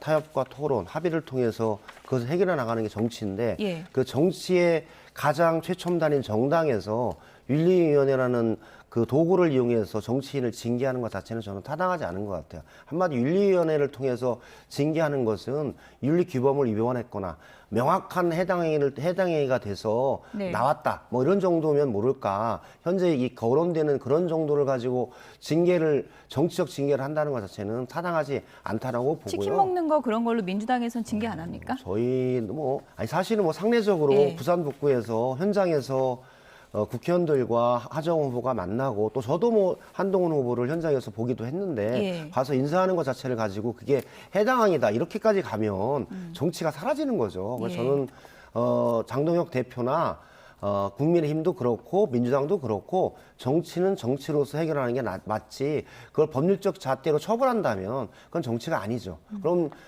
판사를 해야죠. 판사를 가서 심판을 내리는 거지 정치는 그렇게 진행하는 건 아니라고 봅니다. 이것은 정치가 아니다. 이렇게 중진 의원께서 따끔하게 지적을 해주셨는데 끝으로요. 간략하게 최영도 의원님. 어쨌든 지금 언론에서도 계속 국민의힘 관련해서 징계밖에 안 다루고 있잖아요. 그리고 징계가 현실화가 어느 정도 범위에서 될지 모르겠지만 어쨌든 파장도 클 것 같은데 당의 중진 의원으로서 이렇게 돌아가고 있는 거를 좀 어떻게든 좀 의원들이 힘을 모아서 막아야 되는 거 아닌가 이런 시각도 많거든요. 맞습니다. 저는 중진은 아니고 재선 정도인데 지금 걱정이 많습니다. 중진들이 걱정이 더 많고요. 그래서 이게 이럴 게 아니라 우리 정당 혁신을 하자. 지난번에 우리 정말 어려운 선거에서 우리한테 자그마한 희망을 주셨는데 이 희망을 담을 수 있는 정당의 혁신을 하자. 당대표를 둘러싸고 이렇게 끝없이 싸움하는 이런 소모적 논란을 던지고 이런 이게 있고요. 그런 게 커지고 있습니다. 그리고 이 징계를 하게 되면 또 당사자는 가처분 신청을 할 겁니다. 그리고 지난번에 우리 윤리위원회가 징계를 했는데 법원에서 그 가처분이 다 받아들여졌습니다. 즉 우리 당의 윤리위원회 징계에 대해서 잘못됐다라고 법원이 판결한 것이죠. 이런 끝없는 악순환 안 좋다 생각하고 이건 일정한 수준에서 멈춰야 된다 생각을 합니다. 그리고 또 하나 지금 우리가 지금 오늘부터 시행되는 이른바 우리가 말하는 온라인 입틀막법, 정보통신망법, 가짜뉴스 방지법 이게 보면은 우리가 지키려고 하는 자유가 표현의 자유, 비판의 자유입니다. 그리고 권력을 감시하는 거, 당내 권력도 감시해야죠. 그리고 우리가 이병태 전 부위원장의 사퇴에 대해서 이 정부가 잘못하고 있다고 생각하는 게 뭡니까? 그런 정도의 비판도 그런 정도의 그 영역도 우리 정부 내에서는 없는 것이냐고 비판하는 것 아닙니까? 그런 상황을 우리 당의 입장을 우리 당의 이번 징계 사태에 대해서 한번 비춰보는 거울로 사용해야 될 것 같습니다. 어쨌든 국민의힘이 지금 야당으로서 해야 될 일이 상당히 많은데 많습니다. 모든 메시지가 지금 징계 그렇습니다. 사태 때문에 묻히고 있는 분위기이기 때문에 그 문제부터 좀 해결이 돼야 되지 않나 그런 생각이 드네요. 김영진 더불어민주당 의원, 경남 창원시 마산합포구 최영두 국민의힘 의원 두 분이었습니다. 고맙습니다. 네, 감사합니다.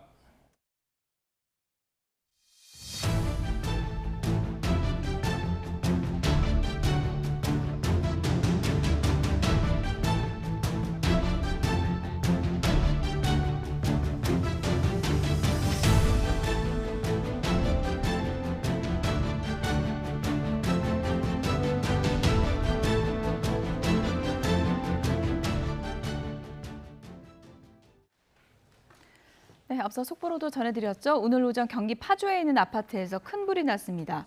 대응 1단계도 발령이 됐는데 자세한 내용은 취재기자 연결해서 들어보도록 하겠습니다. 김희영 기자, 지금 YTN으로도 제보 영상이 들어왔죠?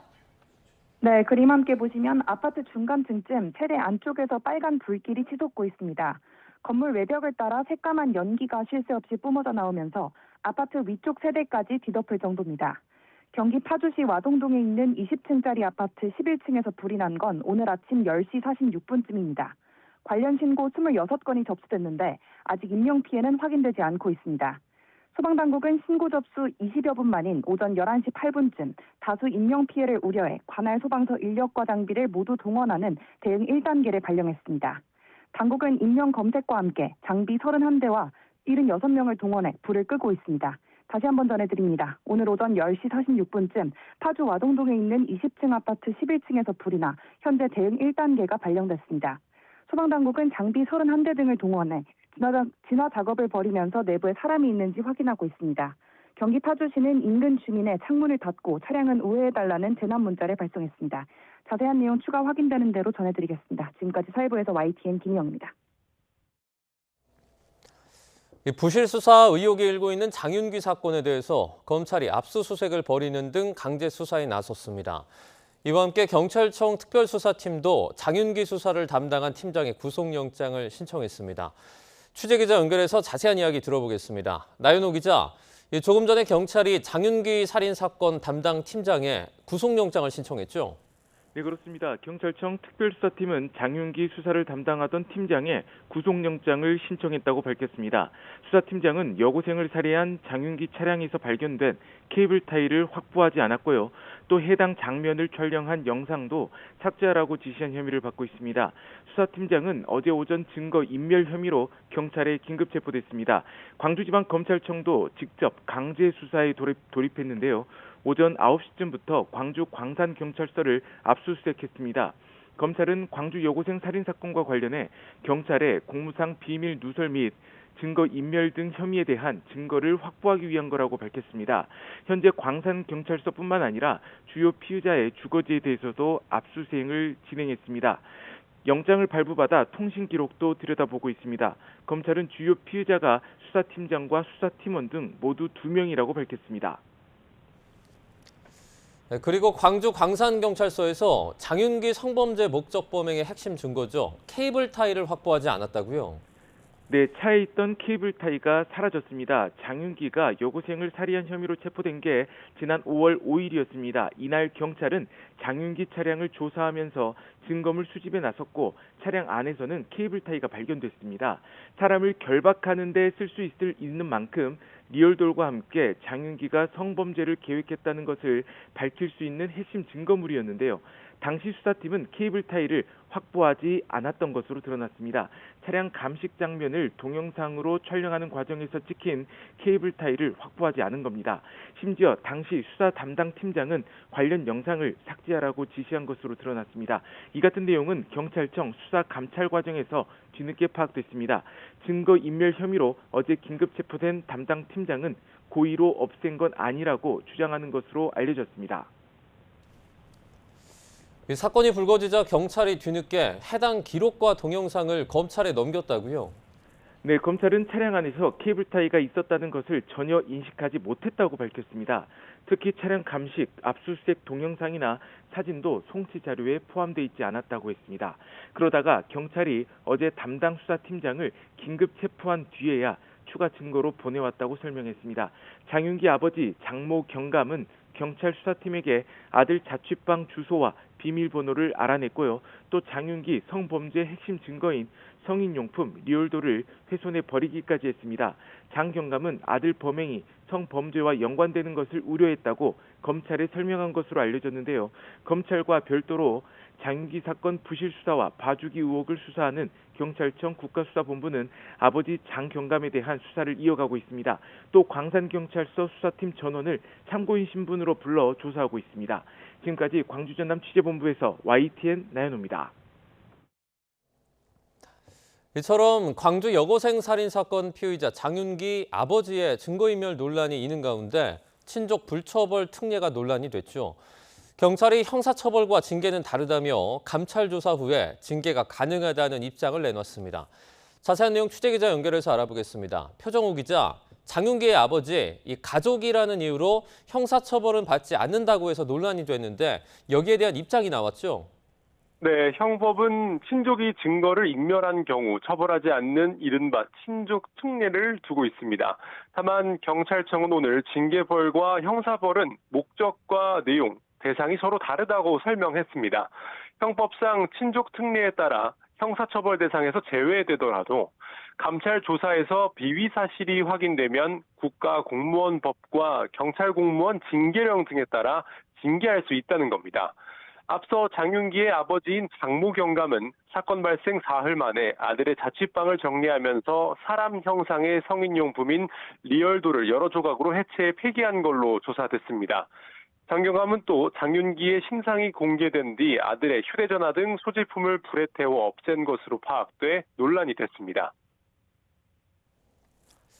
또 경찰이 친족 사건 수사의 투명성을 높일 대책도 마련하기로 했다고요? 네, 경찰청은 오늘 언론 공지를 통해 경찰관의 친족 관련 사건 처리의 투명성을 높이기 위한 추가 대책 마련을 검토하겠다고 밝혔습니다. 경찰은 지난 2020년 발표된 경찰 반부패 종합대책의 하나로 경찰 사건 문의 금지 제도를 운영하고 있다고 밝혔습니다.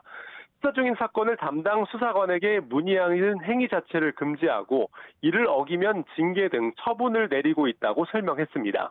또 지난 2024년 시행된 수사정보 유출 방지 종합대책에 근거해 수사정보를 유출한 사람은 수사를 의뢰하고 배제 징계 원칙 및 수사부서 퇴출 조치를 취하고 있다고 덧붙였습니다. 경찰은 이 같은 현행 제도를 더욱 엄격하게 운영하면서 이번 사건에서 확인된 문제점을 분석해 추가 대책을 마련한다는 방침입니다.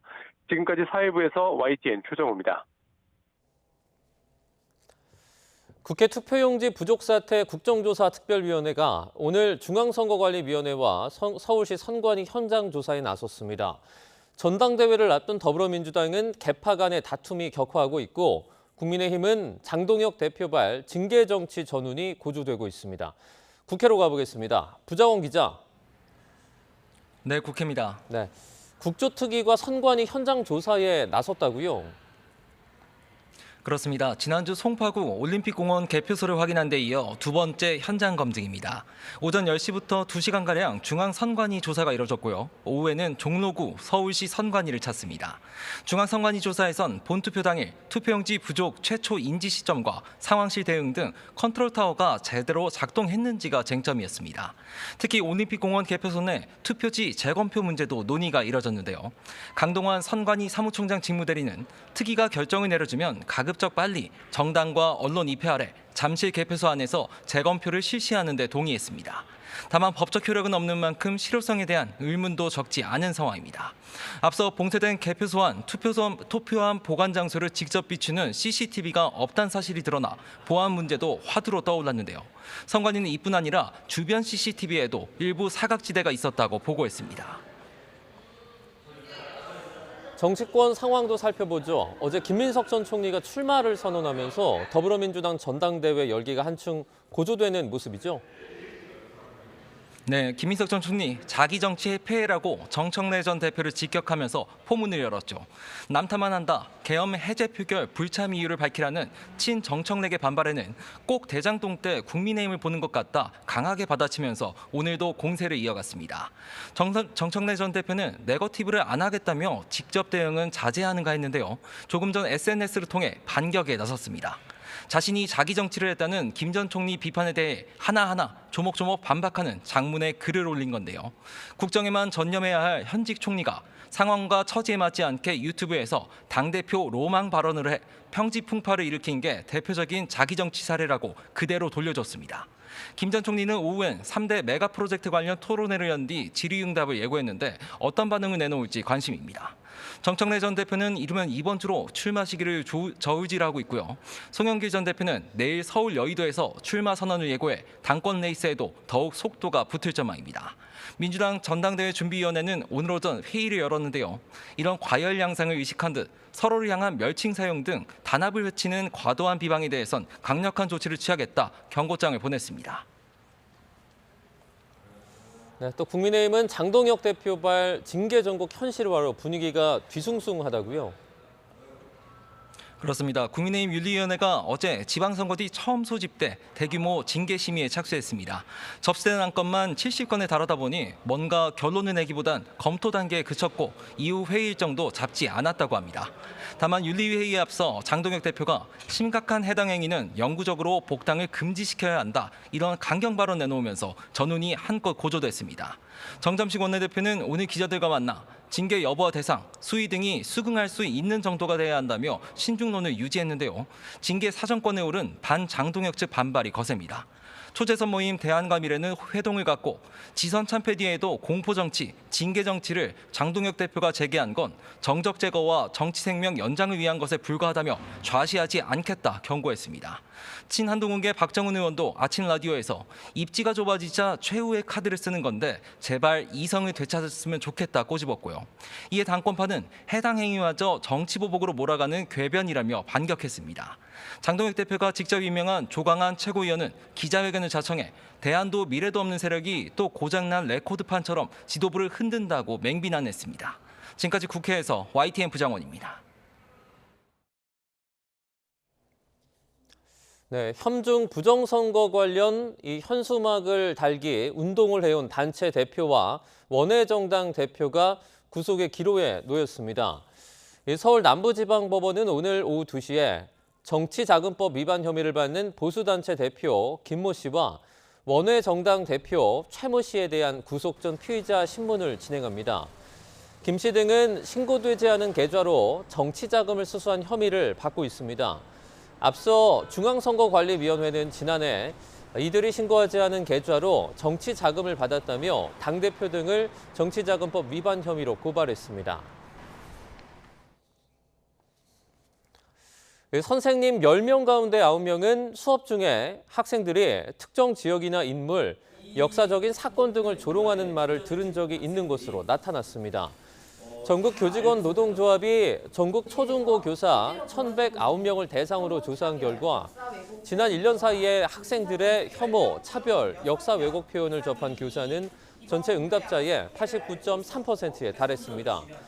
특히 정치인 또는 역사적인 인물의 죽음이나 비극을 조롱하는 표현을 들은 적이 있다는 응답이 88.9%에 달했는데 교사들은 학생들이 과학시간 중력 수업에서 고 노무현 대통령을 비하하는 뜻의 단어인 운지를 언급하거나 학습 게임의 별명 설정을 홍어로 하기로 했다고 밝혔습니다. 최근에 무섭노 발언으로 논란이 된 걸그룹 멤버뿐 아니라 유명인들은 일배 의혹에 종종 휩싸여 왔습니다. 원래의 뜻과 다른 의미로 쓰이는 단어가 늘면서 생각지 못한 논란으로 번지는 경우가 적지 않은 셈입니다. 김승환 기자가 취재했습니다. 국립국어원 국어생활상담실에 올라온 질문들입니다. 리센느 리더 원희의 무섭노 발언처럼 의문사와 같이 쓰이지 않고 노를 쓰는 게 잘못된 표현인지 확인하려는 질문들입니다. 이처럼 경상도 사투리 가운데 유독 노만 논란이 되는 데는 이유가 있습니다. 경상도 방언인 노가 노무현 전 대통령을 조롱하는 문화와 결합해 반복적으로 사용되면서 새로운 사회적 의미를 갖게 됐기 때문입니다. 무섭다를 무섭노, 맛있다를 맛있노 이렇게 의문형이나 감탄 이런 거 안 가리고 그냥 평서문 쓸 때 다 대신에 노를 넣어가지고 써버리니까 일배식 표현으로 오해받아 곤욕을 치른 사례는 반복되고 있습니다. 지난 5월 아이돌 그룹의 한 멤버는 거꾸로 촬영된 영상을 7시에 올리고 팬 플랫폼에 이하라는 표현을 사용해 논란이 됐습니다. 고 노무현 전 대통령을 희화화하기 위해 사진을 거꾸로 올리거나 특정 표현을 사용한 일배의 방식이 연상된다는 지적 때문입니다. 소속사는 어떠한 의도도 없었다고 해명해야 했습니다. 문제는 이 같은 표현 방식이 특정 사이트 안에 머물지 않고 여러 온라인 공간으로 퍼져나간다는 점입니다. 혐오, 조롱, 비하 이런 것들을 하는 집단들이 정작 다른 곳에서 활동을 하고 있는데 일배 사이트를 폐쇄한다고 해서 이게 우리가 이런 것들을 막는데 효과를 얻을 수 있을까? 어떤 말이 또 다른 의미로 읽힐지 모두 알기 어려운 만큼 일상적인 표현마저 조심스러워졌다는 반응도 나오고 있습니다. YTN 김승환입니다. 오늘 아침 경기 파주시 와동동에 있는 아파트에서 불이 나 대응 1단계가 발령됐는데요. 브리핑 현장으로 가보도록 하겠습니다. 예, 파주소방서 화재 예방과장 유경환입니다. 지금부터 가라사에 대해 브리핑을 시작하겠습니다. 2026년 7월 7일 10시 46분경 최초 신고자는 805동에 사시는 거주자분으로 폭발과 연기를 보고 신고하였고 최초 발화 건물은 11층 6호가 되겠습니다. 현재 화재 원인은 조사 중에 있습니다. 현재까지 피해 사항으로는 인명피해 25명, 사망자는 지금 조사 중에 있고요. 부상자 4명, 자력 대피자 21명입니다.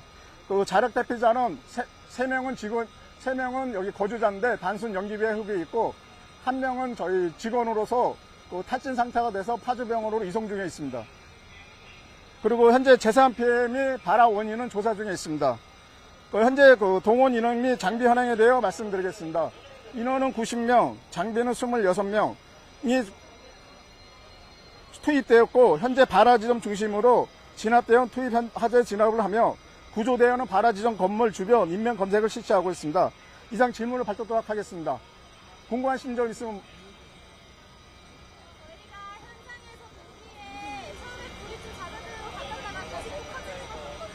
그게는요 11층 6호는 저희들이 발화층이라서 건물을 진압 중인데 그게 지금 연기가 보이는 거는 지금 12층으로 연소 확대가 돼가지고 지금 저희 직원들이 지금 체성기라서 내부 진입을 못하고 외부에서 진압 중에 있습니다. 어떤 것 때문에 진입을 못하셨어요? 지금 12층 연소 확대돼갖고 지금 그 화재가 체성기라서 지금 내부 진입을 못하고 외부에서 문을 개방해서 지금 진압 중에 있습니다. 혹시 지금 불이 난 곳의 초초로 예. 주민들이 살고 있었는 아파트 주민 살고 있었는지? 예, 11층 6호에는 4명이 거주했는데 화재 당시에는 다 건물에 없었는 상황으로 되고 확인되어 있습니다. 그럼 아까 폭발 소리도 들렸다고 했는데 예. 그거는 그러면 지금 어떤 걸로 좀 추정하고 계시는지? 그거는 저희들이 추정치를 말씀드리고 지금 화재 진압을 하면 그 폭발의 원인에 대해서 화재 조사가 정밀 조사를 하니까 그때 다시 보고 드리겠습니다. 다시 언론 브리핑 시작하도록 하겠습니다. 또 예. 네, 경기 파주소방서 화재 예방과장의 브리핑 보고 오셨는데요. 자, 오전 10시 46분쯤에 최초 신고자가 있었고요. 이제 8층에 사는 805동에 사는 거주자였다고 말했습니다. 폭발과 연기를 보고서 이제 신고를 한 것으로 보이고 최초 발화는 현재 건물 11층으로 전해지고 있습니다. 또 가장 중요한 게 인명피해 여부인데요. 현재 25명 중에 부상자는 4명이고 자력 대피는 진짜 21명으로 현재 집계가 되고 있고요. 사망자는 현재 조사 중인 것으로 전해지고 있습니다. 단순 연기를 흡입한 1명이 병원으로 이송이 된 상태라고 합니다. 자세한 내용은 저희가 또 들어오는 대로 전해드리겠습니다. 네, 다음 소식입니다. 정몽규 전 대한축구협회장과 홍명보 전 감독이 모두 물러나면서 차기 지도부 구성이 최대 관심사로 떠올랐습니다. 최근에 출범한 K축구 혁신위의 최대 과제 가운데 하나인데 고민할 부분도 있습니다. 이대건 기자의 보도입니다. 홍명보 감독이 충격적인 32강 진출 실패 이후 먼저 사퇴한 데 이어 정몽규 전 대한축구협회장이 K축구 혁신위가 출범하는 날 사직서를 냈습니다. 이렇게 혁신 대상의 상징적 인물 2명이 축구협회를 잇따라 떠났습니다. 최희영 문체부 장관은 공동위원장 자리를 유승민 대한체육회장에게 넘기면서 혁신위 활동 기한도 차기 집행부 구성까지로 못 박았습니다. 축구협회는 피파 정관에 따라야 하는 단체로 독립성과 자율성 보장이 핵심입니다. 문체부 장관이 위원장을 맡을 경우 정부 입김 논란에서 벗어날 수 없다는 부담이 있습니다. 우리 축구협회의 독립성은 반드시 보장받아야 할 가치이며 약속입니다. 정부가 법에 정해진 범위를 넘어서서 협회 사무에 개입하는 건 있을 수 없는 일입니다. 대한축구협회가 최근 사과문에서 선거제도는 피파, 대한체육회 정관과 충돌하지 않아야 한다고 밝힌 것도 이런 이유 때문입니다. 축구협회가 피파 뒤에 숨는다는 비판도 있지만 논란을 줄여야 하는 건 혁신위도 고민하는 부분입니다. 게다가 혁신위의 구속력도 없습니다. 현재로서는 저희가 구속력을 갖고 있지는 못합니다. 저희가 협회에 어떤 산하 단체나 이런 걸로 들어가는 것도 전혀 아니기 때문에 지금 현재는 자문의 성격이 가장 강하고요. 특정 세력이 아닌 축구인과 축구팬 모두의 축구협회를 만들기 위해 선거제도를 어떻게 손봐야 하는지가 핵심입니다. YTN 이더훈입니다. 이번 월드컵에선 인종차별을 막겠다며 입을 가리고 말하면 퇴장을 당하는 이른바 비니시우스 룰까지 도입이 됐죠. 하지만 경기장 안팎의 혐오 논란은 여전히 반복되고 있습니다. 득점왕 유력 후보인 음바페 역시 인종차별 대상이 됐습니다. 화면으로 보시죠.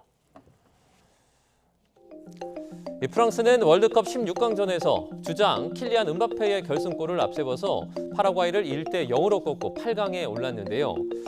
음바페가 이제 계속해서 셀레야 아마리아 파라과이 상원의원은 음바페가 골을 넣은 뒤에 카메룬 출신이 프랑스인인 척한다. 모유 대신 코코넛을 빨고 자란 야만인이라는 등 출신과 피부색을 비하하는 표현을 쏟아냈습니다. 이에 분노한 음바페는 공직자 자격이 없다라고 반박을 하면서 노골적인 인종차별을 비판했는데요. 해당 게시물은 오늘 오전 기준 5천만 회에 가까운 폭발적인 조회수를 기록했습니다. 논란이 커지자 프랑스 축구협회는 법적 대응 방침을 밝혔고 파라과이 정부는 아마리아 의원의 발언이 정부나 국민을 대변하지 않는다며 선을 긋기도 했습니다. 이번 월드컵에서 인종차별 논란은 이뿐만이 아닙니다. 브라질이 32강에서 일본을 꺾은 뒤에는 한 브라질 인플루언서가 동양인을 조롱하는 눈찍기 행위를 SNS에 올려서 논란이 되기도 했는데요. 앞서 한국과 체코 경기에서도 멕시코 팬이 한국인 인플루언서를 향해서 눈찍기 행위를 내 거센 비판을 받았습니다. 국제축구연맹인 피파가 인종차별을 뿌리 뽑기 위해서 비니시우스 룰까지 도입했지만 일부 몰상식한 행동이 월드컵의 의미마저 퇴색시키고 있습니다. 삼성전자 2분기 영업이익이 89조 4천억 원을 기록하며 역대 최대치를 경신했습니다. 하지만 삼성전자 주가는 하락하며 코스피도 매도 사이드카가 발동됐는데요. 주식시장 등 다양한 경제 이야기 정철진 경제평론가와 함께 나눠보겠습니다. 어서 오세요. 어서 오세요. 네, 요즘 변동성이 워낙 커서 지금 보니까 7,500대까지 내려앉았네요. 네, 어쩔 수 없는 변동성입니다. 우리가 거래 대금을 만약에 100이라고 하면은요. 삼성전자와 SK하이닉스 그리고 이와 연관된 종목들의 거래 대금이 거의 96%거든요. 그러니까 지금 개인 투자자들, 우리 투자자들의 대부분은 삼전닉스와 연관되는 종목만 하고 있는 겁니다. 그런데 삼성전자와 하이닉스의 비중이 50%가 넘고 그 연관된 비중만 시총을 따지면 70%가 넘거든요. 그래서 삼성전자와 하이닉스가 오를 때는 폭등, 내릴 때는 폭락. 이렇게 변동성이 커질 수밖에 없는데 오늘은 너무나 안타깝게도 이런 괴물 실적, 슈퍼 실적을 발표한데도 일종의 세로 현상이 나오면서 삼성전자, 하이닉스가 모두 7%대, 8%대 급락을 하면서 이렇게 되니까 시장 전체를 끌어내렸고 매도 사이드카가 또 나오는 그런 현상이 발생한 겁니다. 급등이나 급락을 막으라고 있는 게 이제 서킷 브레이커나 매도 사이드카잖아요. 네. 그런데 이게 올해만 해서 지금 코스피 코스닥 시장에서 32번째 이게 발동이 됐어요. 제 역할을 좀 못하는 거 아니냐는 비판이 나와요. 그만큼 쏠림이 심하다라는 거고요. 삼전닉스에 한국 경제도 달려있지만 한국 증시가 달려있다는 걸 역설적으로 방증하는 것 같습니다. 네, 삼성전자는 영업이익 신기록 또 나왔는데 네. 오늘 주가는 왜 이렇게 떨어지는 건지 그 배경을 어떻게 봐야 돼요? 다각도로 좀 봐야 되겠죠. 우선 시장은 항상 옳기 때문에 시장이 떨어진 거에 대해서 우리가 왈가왈부할 수는 없을 것 같고요. 일단 실적을 놓고 보면 89조 4천억입니다. 작년 대비 그 영업이익의 증가폭이 1,800%가 넘거든요. 19배, 20배나 폭증을 하는 거니까 어떤 기업의 영업이익이 1년 만에 20배가 늘어납니까? 그러니까 현재 주가도 설명할 수 있는 그런 대목이고요. 또 하나의 쾌거라고 할까요? 연간으로 따지면 아직까지 전 세계 영업이익 1위가 엔비디아인데요. 이번 분기만 따지고 놓고 보면 우리의 삼성전자 89조 4천억이 당당 1위입니다. 세계 우리 탑이군요. 탑입니다. 우리 밑에 엔비디아도 깔았고 그 밑에 구글, 애플, 마이크로소프트 요 정도거든요. 여기를 모두 다 이번 분기에서 제쳤다라고 볼 수 있어서 우리가 그런 얘기 많이 하잖아요. 이런 추세라면 내년에는 연간 영업이익으로 세계 1위가 삼성전자가 될 것이다라는 것도 어느 정도 현실화되는 그런 느낌도 받았었고요. 자, 그런데 시장은 왜 이렇게 밀렸었나? 일단 기본적으로 89조 4천억인데 그런 이야기들이 많이 나왔거든요. 증권업계에선 앞자리가 어쨌든 9자를 좀 보여줘야 되는 것 아니냐. 그러니까 지금도 잘했는데 예. 더 잘하지 못해서 여기에 대한 실망이다라고 볼 수가 있을 것 같고요. 약간 전교 1등은 왜 못했냐 뭐 이런 얘기 같아요. 성적으로 그러니까 전국 1등이 그러니까 1등인데도 그 성적이 안 나왔다 이렇게 해서 빼는 느낌? 뭐 그렇게 워낙 좀 잘하면 기대감도 높아지는 맞습니다. 거니까. 그렇게도 봐야 될 것 같고요. 두 번째는 이제 세론 현상이라고 할 수 있죠. 최근에 보면 뭐 메타발 이슈, 즉 하이퍼스케일러들, 그러니까 우리의 메모리 반도체라든가 엔비디아 칩을 사주는 이런 빅테크들이 카펙스 투자를 좀 줄일 수 있지 않냐는 우려가 있거든요. 이제 그런 우려도 어느 정도 좀 여기에 녹여 있다 이렇게도 볼 수가 있을 것 같고요. 여러 가지를 좀 생각하게 하는 그런 대목이기도 합니다.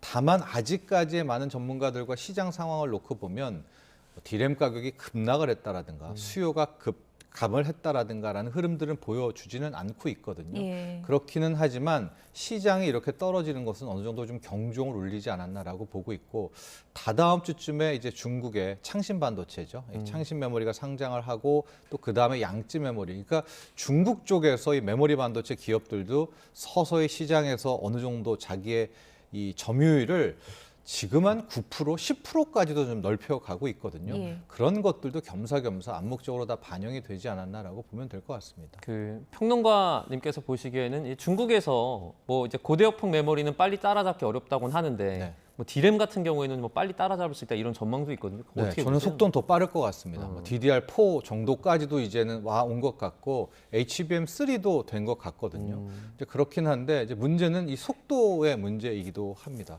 특히 지금 삼성전자와 하이닉스가 원래는 이제 더 많은 증설 투자를 해가지고 실질적으로 물량으로 큰 치킨 게임이죠.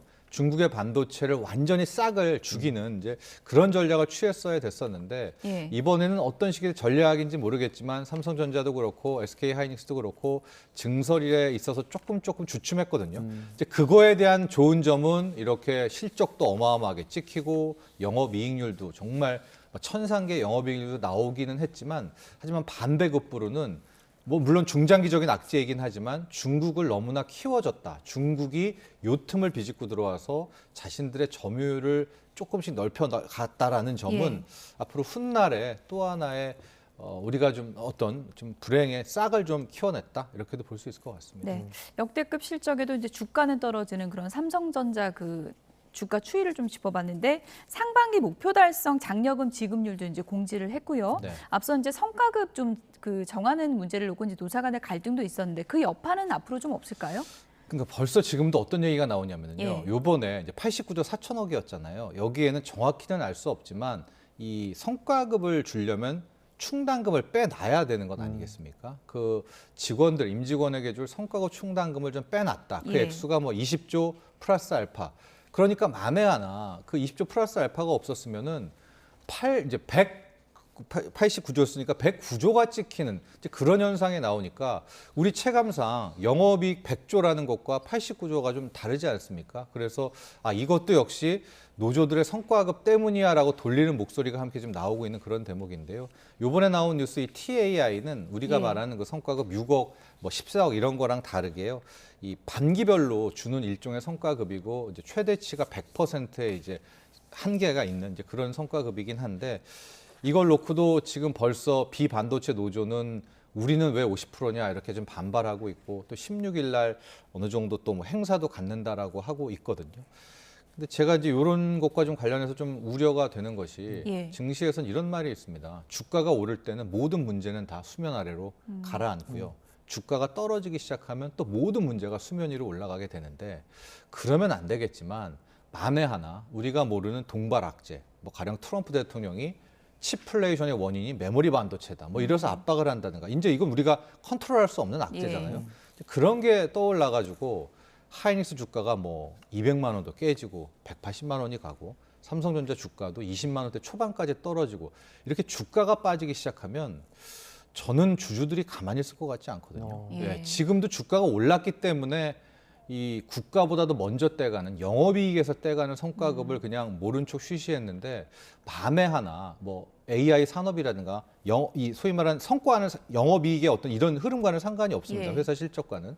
주가는 실적과 무관하게 빠질 수도 있거든요. 그렇죠. 주가가 급락하게 되면 저는 관련 주주 소송이 본물처럼 나는 튀어나올 것 같습니다. 왜냐하면 주가가 떨어질 땐 항상 책임을 찾기 마련이거든요. 그렇죠. 그런 상황이어서 지금 뭐 영업이익에 떼가는 이런 것들을 성과가 물린 마치 당연시하고 있지만 엄밀히 말해서 이건 상법 개정안, 개정된 상법에도 어긋나는 그런 행태거든요. 그래서 이 주가 추이가 지금 당연시하고 있는 이 성과급 문제까지도 주주 소송까지도 커질 수 있는 그런 대목이다라고 보고 있습니다. 네.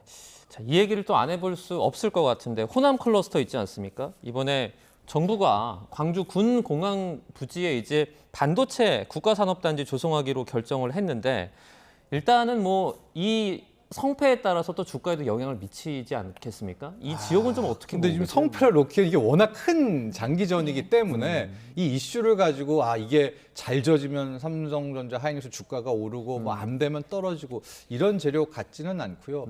일단 저 자체로만 놓고 보면 속도전입니다.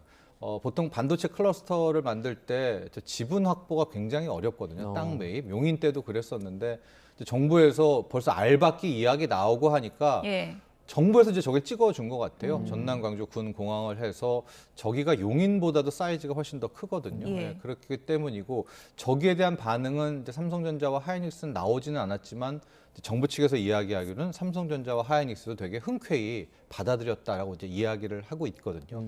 그러니까 이제 토지가 됐고 그 다음에 챙겨봐야 될 부분은 이제 용수, 물과 그 다음에 전력입니다. 그래서 토지가 된 상황이기 때문에 앞으로 정부와 또 이거는 이제 지자체 몫이거든요. 과연 원전을 질지 SMR을 질지 필요한 전력은 또 어떻게 할지. 예. 용수 역시도 정부는 뭐 70만 톤, 100만 톤도 가능하다. 지자체도 이야기하고 있지만은 이 부분도 이제 불과 또 작년만 해도 여기가 또 항상 가뭄 지역이고 물 부족 지역이거든요. 그러니까 물 부분에 대해서도 좀 해법이 나오게 되는. 그러니까 아마 전력과 용수 부분만 어느 정도 뚜렷하게 그림이 나오게 되면 또 정부가 원하는 대로 뭐 빠른 또 들어가질 수 있지 않을까라고 보고 있습니다. 네. 지금 뭐 시기가 구체적으로 나온 게 아니고 좀 이제 구체적인 로드맵도 이제 추후에 나오게 될 그렇죠. 텐데 아무래도 이런 프로젝트를 이제 속도전으로 밀어붙이겠다 이런 얘기가 공지가 되면 관련 테마주나 주변 땅값 뭐 이런 거 들썩일 수밖에 없는 거 아닙니까? 맞습니다. 그게 좀 문제인 것 같죠. 예. 이게 너무나 긴 이야기이기도 한데 벌써부터 뭐 광주, 장성 인근 지역에는 또 아마 이제 공항이라고 했으니까 인근 지역 땅값이 또 올라갈 수가 있게 되거든요. 게다가 주식시장에는 일명 호남 테마주들이 많이 뜨고 있어서 앞자리가 이제 금호가 붙은 주식들은 엄청나게 폭등을 하고 또 급등락을 하는 그런 양상들을 보이고 있었는데요. 예. 이게 좀 이면인 것 같습니다. 어두운 이면. 왜냐하면 이게 긴 시간이 필요로 하는 그런 대목이거든요. 이게 뚝딱 뭐 2년 내, 3년 내에 막 착공되고 지어지는 그런 대목도 아니거든요. 그렇기 때문에 막 땅값 상승이라든가 이렇게 과도하게 테마주가 들썩이는 부분들은 이제 당국에서 어느 정도 좀 컨트롤할 필요가 있을 것 같습니다. 네, 알겠습니다. 주식 등 다양한 경제 이야기 살펴봤습니다. 정철진 경제평론가와 함께했습니다. 고맙습니다. 고맙습니다.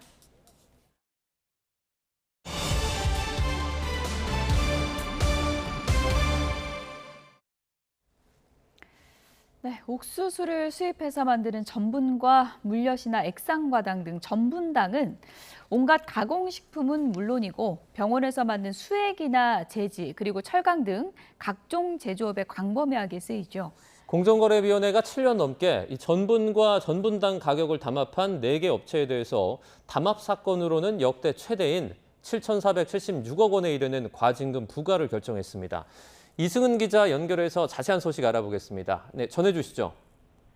네, 공정위가 전분과 전분당을 생산하는 대상과 삼양사, 사조 CPK, CJ제일제당에 대해 독자적 가격 재결정 명령과 함께 과징금 7,476억 원을 결정했습니다.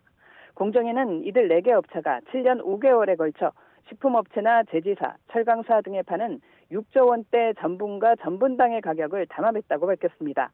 7,476억 원은 7개 밀가루 제조사 담합 사건에 부과된 6,710억 원을 넘어서는 담합 사건 역대 최대의 과징금입니다.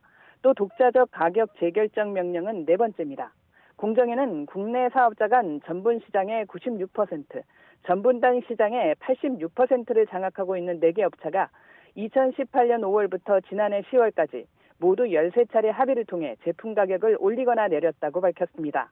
원재료인 국제 옥수수 가격 상승기에는 가격을 신속하게 최대한 인상하고 옥수수 가격 하락기에는 가격 인하를 최대한 지연하면서 부당이익을 극대화했다고 설명했습니다. 특히 러시아 우크라이나 전쟁으로 옥수수 가격이 급등하자 지난 2022년 11월에는 담합을 시작했던 2018년 5월에 비해 가격을 최대 73% 인상했습니다. 공정위는 코로나19와 전쟁으로 국민 경제가 어려운 시기에 또 정부가 물가를 고려해 2021년 4월부터 매년 200만 톤 정도 전분 원료인 옥수수에 대해 0% 관세를 적용하고 있는 상황에서 업체들이 가격 변동 부담을 거래 상대방에게 전가했다고 지적했습니다. 공정위는 이와 함께 이들 기업이 주요 구매처 입찰 담합과 함께 전분당을 생산하는 과정에서 발생한 부산물 가격을 담합한 혐의에 대해서도 심사 보고서 발송으로 제재 절차에 착수했습니다. 이번 당합건과 관련해 지난 4월 검찰도 대상과 사조 CPK, CJ제일제당 등 법인 3곳과 관계자 등 25명을 공정거래법 위반 혐의로 기소했습니다. 지금까지 YTN 이승은입니다.